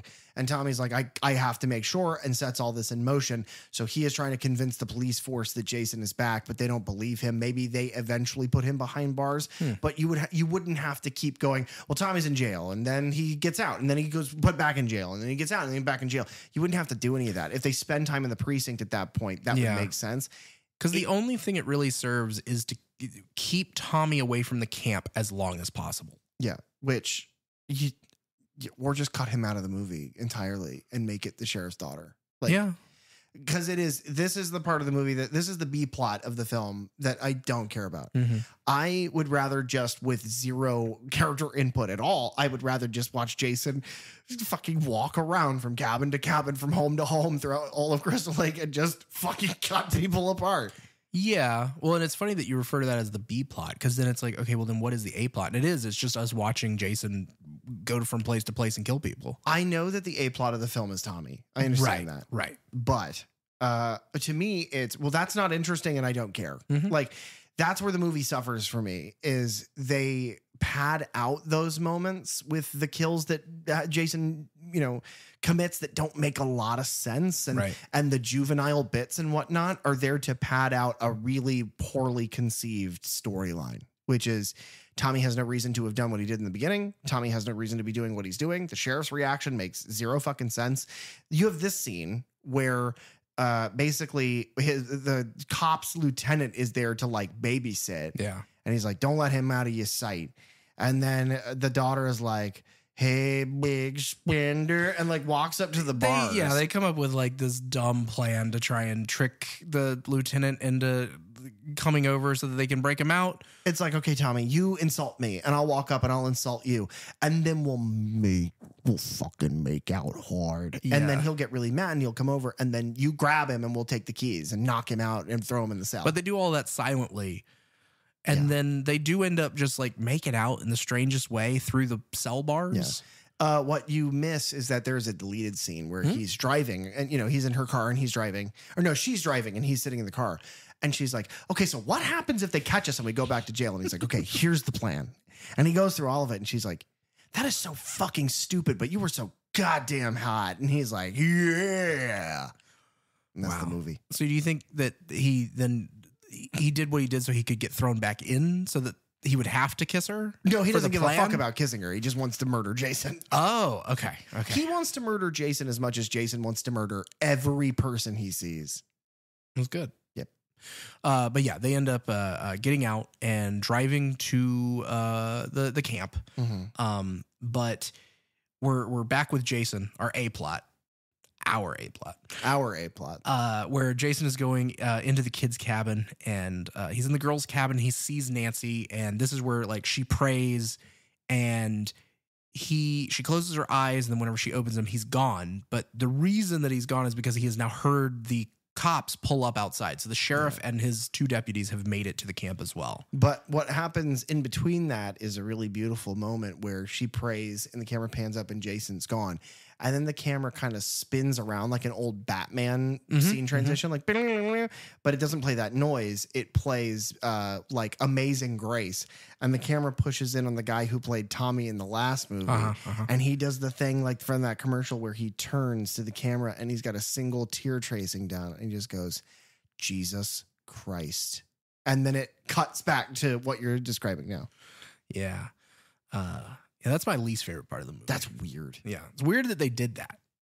No, that was a bit, but it is weird that that guy is on the record of being like, yeah, I was in the porno. I was in the like disgusting trash one, but I won't be in this one that they're taking really seriously because of sex. Yeah. Because of Jesus. And it's like, well, what? Okay, whatever. But yeah, the sheriff has shown up and he and his deputies split up to go around the camp. One of the deputies goes down by the boat docks and like spots Jason by the edge of the woods. Right. And this is where Jason like again goes into that tactical like belt of his. Yeah. And he pulls out like a hunting dart of some kind. It's weird that he has that. Yes. And I assume because of the belt, he's got several of them. Yeah. But he just like whips this thing at the deputy and it hits him in the forehead and he falls back dead into this boat. And then it cuts from a close up on that dart in the middle of his forehead to the sheriff pushing open the door to, I think, the boys' cabin. And there's a dartboard that's dead center of frame. So again, another one of those little editing jokes. We cut to another deputy who he hears something in the bushes and Nancy surprises him. And then Jason pops out and like grabs his head and crushes it, which we've seen him do. Yeah. But they make it look easier and easier every time he does it to the point where now it just looks like he's kind of playing an accordion. Yeah. Like I fully expect to hear like a when he does it. I was going to make a Weird Al reference, but I got nothing right now. That's good though. I like it. You construct it in your brain. You do this. You guys do it and you comment your Weird Al accordion head smash Jason Voorhees joke. Yeah. Hashtag Weird Al Yankovic accordion head smash Jason Voorhees. It's the longest. It's too long. You're out of characters. Yeah. You're out of characters in your tweet from 10 years ago. The sheriff then he grabs all the kids and he takes them all to the girls' cabin, tells them to hide under the beds until he comes back. He stumbles upon his deputy's body and then bumps into Jason. And the sheriff is not playing around at this point. Yeah. Because he unloads the shotgun that he has into him several times. And this is what we would now like. What is now a cliche where shotgun blast to Jason. Jason kind of flies backwards and then he stands back up and then Jason gets shot again. The cop another round to his chest. He crumples. And then he gets back up and he does it a few more times. And it's like, I think it's like 3 times in total that happens. And to us now, it's like, well, yeah, we've seen that before, zombies or whatever. But it's like admiring that for what it is, which is you have now officially established this guy who has always been near impossible to kill is now impossible to kill. Yeah. So whatever your plan is better be good because nothing that you're going to do is going to kill him. And he is going to kill all of you. Yeah. To that end, the sheriff turns and runs and hides from Jason. And then Tommy and Megan have now made it to the camp. And she finds, the cabin covered in blood, like I said, but she also finds the kids all in the girls' cabin and kind of tells them the same thing of just keep hiding. Wait until we get back with the sheriff. This is where you get that kid joke that I cannot fucking stand. And I apparently am an outlier because people love this joke. Yeah, I like this line a lot. I just roll my fucking eyes every time because you're in the middle of this awesome action sequence where they've just established this horrifying thing about the killer and shown all of his brutality. And they've done all of this really good faith build up to him being so scary. And then this kid turns to the other one and goes, what were you going to be when you grew up? And it's like, that's a funny line. Put it. So, you know what it reminds me of? It's MCU syndrome. Oh, okay. It's like, this was a moment that had really good tension and really good, like, you have baked this into the characters really well. And then somebody like Ant-Man's like, and then it's, oh, okay, all the tension's gone. Tommy Doyle? Yeah. From Halloween 6? Yeah. This is where they got it. Yeah. This came first. This is a good bit, but I'm mad at you for making it. Mm-hmm. Tommy, he goes down to the docks and he finds the dead deputy there. And this is where he gets this giant rock and rolls it down to one of the like canoes. Yeah. Is it technically a canoe? Is it just a rowboat? It's a rowboat. Does it matter? I don't know boats. So Tommy like makes it down to the docks and he finds the dead deputy. And then he gets in he gets this big rock and he puts it in one of the rowboats. Which, sure. How he got it down there. He must have been thinking about this for a while. Like, yeah. He's like, all right, I need a rowboat. I need the thickest chain you've ever seen and a boulder so big it has the people's eyebrow. Yeah. Yeah. Because, he has this giant chain that he wraps around it as well. He sends Megan to like call backup basically on the sheriff's radio. Yeah. And this is where she finds Sissy's head in the cop car and she screams. And Jason, hearing that, turns to go to her like he is wont to do. Yeah. And the sheriff jumps out of hiding and like fights Jason for a bit here to try and save Megan. And then he kind of holds his own for a bit. Then you have the single funniest thing that happens in this movie. Yeah. It is funnier than any of their bullshit one-liners. It is funnier than any of their editing jokes or their visual gags. It is not meant to be funny, but it is the funniest thing I've maybe ever seen in a horror movie. Jason fights with him for a little bit, and then he gets very frustrated. So Jason grabs him by the shoulders and snaps him in half. Like, I'm not exaggerating. Just folds him backwards at all. He folds him in half like a kid with a homework assignment. It is like, and you hear him go like, and it goes, and he just folds him in half. And he like kind of, oh my God, Jason and the accordion, dude. Oh yeah. I just expect to hear like, as he kind of flops about for a bit. I mean, it looks like when you would do the like silly beach pictures where you would like, kind of dig yourself up to your waist and then take a picture. Like somebody would make your legs out of sand and you'd be like, oh no, what happened? Well, it's funny you say that because the way that they achieved this look is they had the sheriff, the actor, stand in a hole in the ground up to his waist. And they had another actor, a stunt performer or something, dressed in the same outfit, but laying then head down in the hole with his legs flopped out behind so that whenever the sheriff would just bend backwards, the legs could still kick and move like it was his actual legs. Okay. Either that's a funny coincidence or that's the funniest bit you could possibly make. And I honestly don't know which it is. Cause like what movie is like, oh no, for this effect, we're going to dig a big old hole. A big one. You guys are going to get in it. You know what? I believe you. Yeah. Yeah. That's so fucking funny. It is, honest to God, if you guys have the time, you should watch this movie for just that kill.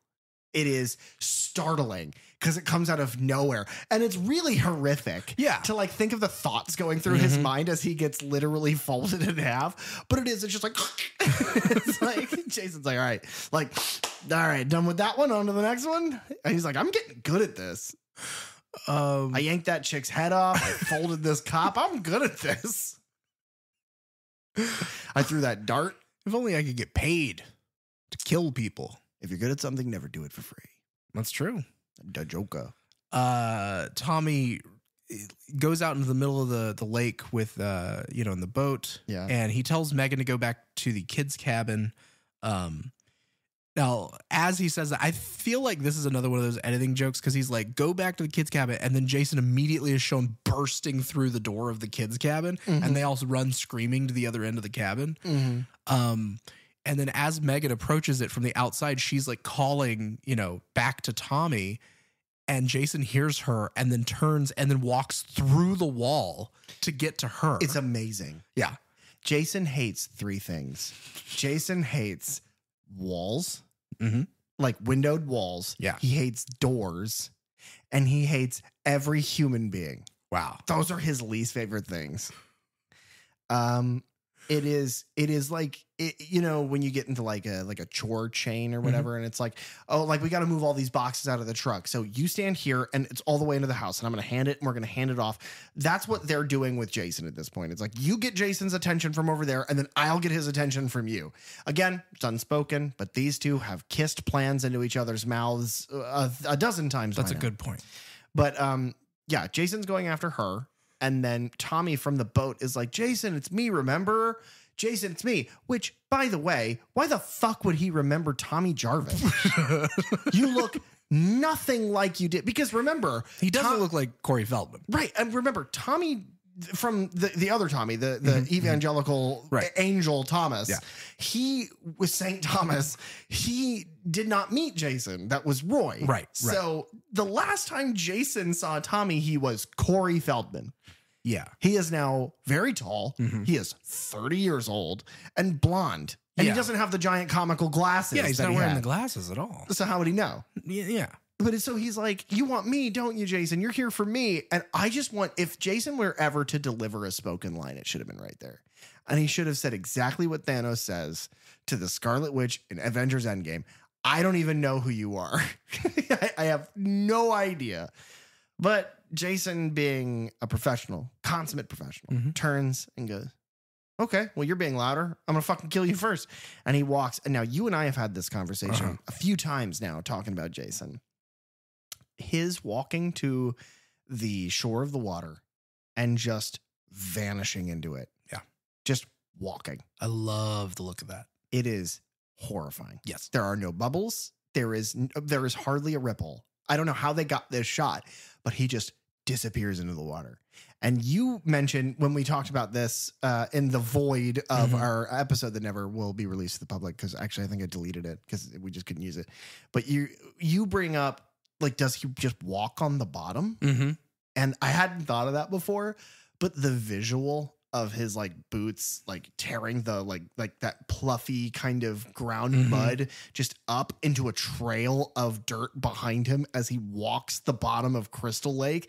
That's horrifying. Yeah.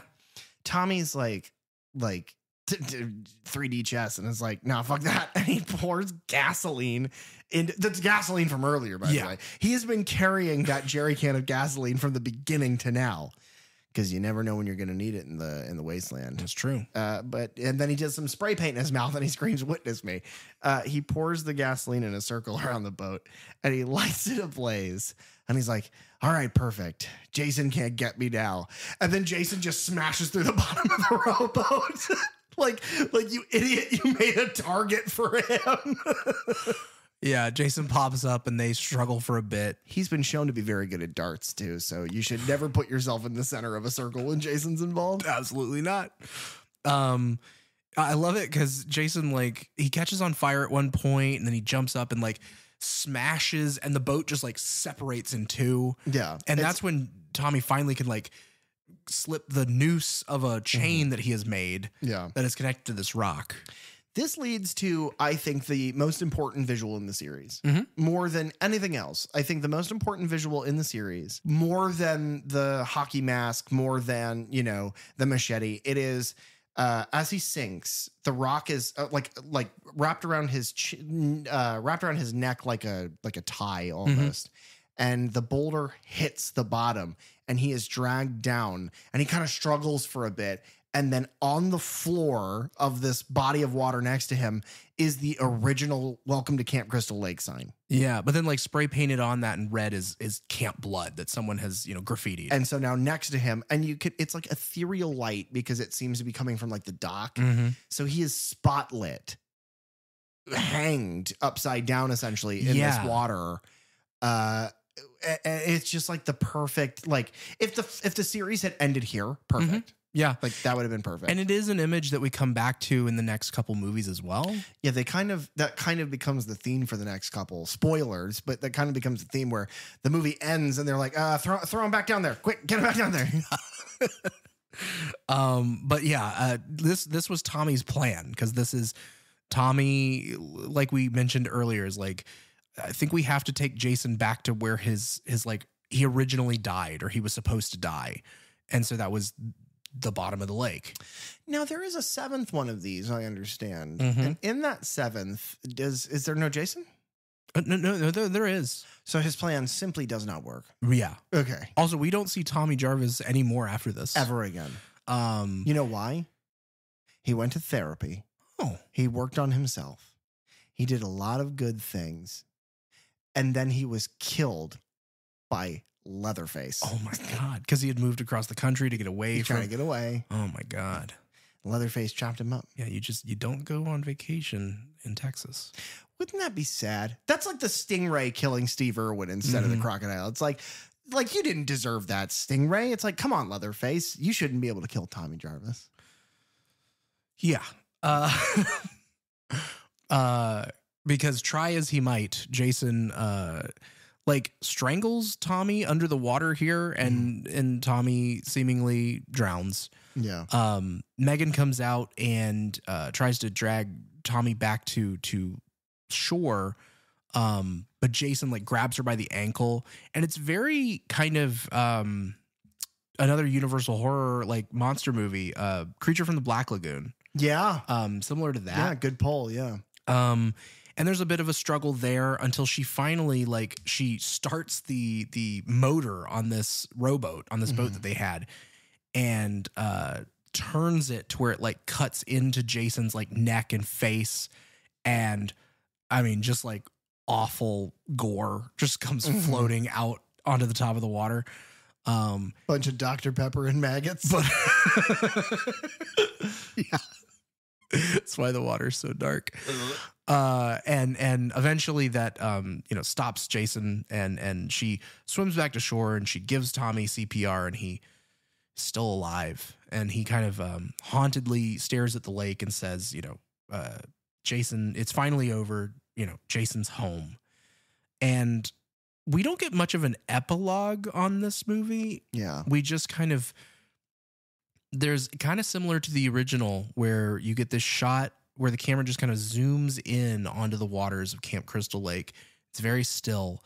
And then we go under the water and we push in on Jason. Like you said, just he is hanged, but being held down to the bottom of the lake. And it's a haunting image.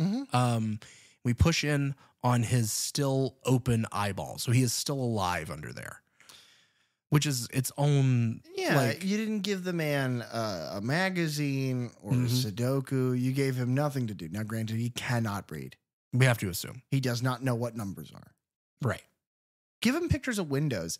You know how like you when you like have a dog and you turn the TV on, you turn it on to like, squirrels or like outdoor noises or whatever, and they can kind of engage in that way. Just show Jason a bunch of images of windows and doors, and he'll lose control. He'll freak out. Yeah. It's his least favorite things. I love this movie. It is, like I said off the top, it's one of my favorites from this whole franchise. It's probably number 2 for me at this point. I think the final chapter just ekes it out a bit just because of the character moments and the dancing. I would say when I approached this originally, I had said that 2 of these, part 2 is my favorite. I think Final Chapter has eked that out for me as well. I think Final Chapter is my favorite of these movies. And then beneath that, I think is still number 2 because I have a special place for that movie. And then I would say 6 is the third on my list. Yeah. I like, you know, as much as I hate that fifth movie and it is a slog to get through, it's like, I'm glad that they figured it out and they were like, we're just going to bring Jason back. Yeah. And it's that thing of like, with the Halloween series, I feel like we kind of were, you know, against Mustafa Akkad and his idea of, well, everything's about Michael. We got to bring him back every time. Yeah. Even when they set up other people to be the killers, like Jamie Lloyd and things like that. And they're like, well, no, but Michael. Yeah. And this one is like, it has to be Jason. It has to be. Yeah. It doesn't. Well, because Michael could be anyone. You could have. Michael is, for all of the mystique and all of the mystery, Michael is a serial killer. But Jason can't be that. Jason is like extraterrestrially strong. Like, it doesn't make sense for him to just be a guy. Right. And he's always just kind of been, the whole franchise has always kind of been a mystery of that, of like, is he alive? Is he dead? And I like the kind of approach to that of like, well, no, he's kind of always just been both. I don't mind that storytelling device. There's no harm in saying like, oh yeah, the reason he was able to kind of shake off what happens at the end of 3, and then the reason he's able to shake off what happens at the end of 4 with just a little bit of lightning is because like he was dead from the beginning. It's just the whatever about Camp Crystal Lake, the death curse, it's brought him back enough times. I don't hate that. I think that's good storytelling. Yeah. It's good storytelling in the sense that they had never actually told that story and they just kind of hinted at it. But like, if they had done anything with that, that would have been really good. Who knows? Maybe the A24 Crystal Lake show will dive into the death curse in ways that people had no idea about. Possibly. Probably not. There's been a lot of new castings announced for that movie that I will not go into because it will be dated news by the time you hear this. Yeah. There's a lot of stuff about it that's all coming out at once because we just had San Diego Comic-Con. Right. But I don't know. I will hold my opinions until there's more. Yeah. Yeah. I am very interested in it. I think it could be an interesting thing. Like an entry in this, and you have a lot of characters and things that you could play with to build up to that first movie. I've never seen the series Bates Motel, which is like prequel series to Psycho, or the Hannibal. Yeah, I've never seen that either. Well, because that showrunner, I think, is the showrunner for this one. Yes, it is. I've only seen bits and pieces of that show, never an episode, but like, you know, you got the clips that come up or whatever. The lead actor, Mads Mikkelsen, is tremendous. I've heard that show is insane. Yeah. Because those are the biggest acting shoes to fill on the planet Earth. You now have to take over and make your own a character that Sir Anthony Hopkins played. Yeah. It's like, well, fuck, I don't want to do that job. Yeah. That would but that is why like some of these killers and some of these like icons from horror movies, you know, your Jasons, even your Michaels to an extent, it's like you don't have to live up to that. Right. You just have to do your own thing. Which I will say, I like the Jason performance in this. I like his like the way that he snaps and turns and like charges after things. This is like a prototype. It's a perfectly functional prototype. But in this next movie, when you get Kane Hodder, and people can't blow enough smoke up that guy's ass. He took a character that had always been kind of a thing and codified it into a physical performance. And it's like, this next movie, that's all that we'll really have to talk about. Yeah. The next movie is a sad example of cutaway kills. Not a very, it suffers from that. And, you know, look forward to that discussion. But the visual of Jason is like, it's metal as fuck. Yeah. It's so fucking cool. Yeah. No, that is the standout there. But I do like what happened. I do like Jason's performance here. His look is a little weird to me. I like the mask just fine. I like, you know, the weapons that he uses, but I think the gloves are weird. And I think that's mainly just they put him in those gloves so that they didn't have to have him be like spooky zombie corpse hands the whole time. Just on a, you know, budgetary reason, probably. I'm going to ask a question and I know the answer to it. Okay. Do you recommend this one? I do. Good. Do you recommend Jason Lives? Yeah, I do. When we were talking about Nightmare 3, I said that I recommend that so much that I almost think that you could watch that before any others. Like if you needed to go, okay, like if you're running late to work and you're like, well, I have to know what Nightmare's about. You plug that one in. I would say that if you needed to do that with this series, I would recommend doing it with 4. But I think 6 would also get the job done. Yeah. Yeah. It is those two together, they work so incredibly well. And I don't know if it's because the one that comes in between them is so god awful. It's awful. That it makes them look even better. Because in the grand scheme of things, right? As much as we can go, I love this movie. It's incredible. It's the best in the franchise. It's still a Friday the 13th movie. Yeah. Okay. I think that's everything. I think we can turn the teleprompter off. I think that's verbatim from last time. Yeah. Yeah. No, that feels about right. Yeah. I think we got everything exactly the same. Yeah. You could have done a better Nathan impression, but. Thanks for tuning into the Third Channel podcast. Please, if you have the time, rate, review, and subscribe on Apple Podcasts, Spotify, or any of your favorite podcast apps. You can follow us on social media at Third Channel Podcast, and you can find me online at ThatDRosenberg. You can also reach out to us at thirdchannelpodcast@gmail.com, where we check every message we swear. Third Channel is hosted by PJ Minette and Derek Rosenberg. Theme song and audio engineering by Fly Guy Ty. The logo designed by Bell DeVelco. Episode artwork by Nathan Walkington. Keep it tuned right here to the Third Channel for all things horror. And remember, don't touch that dial.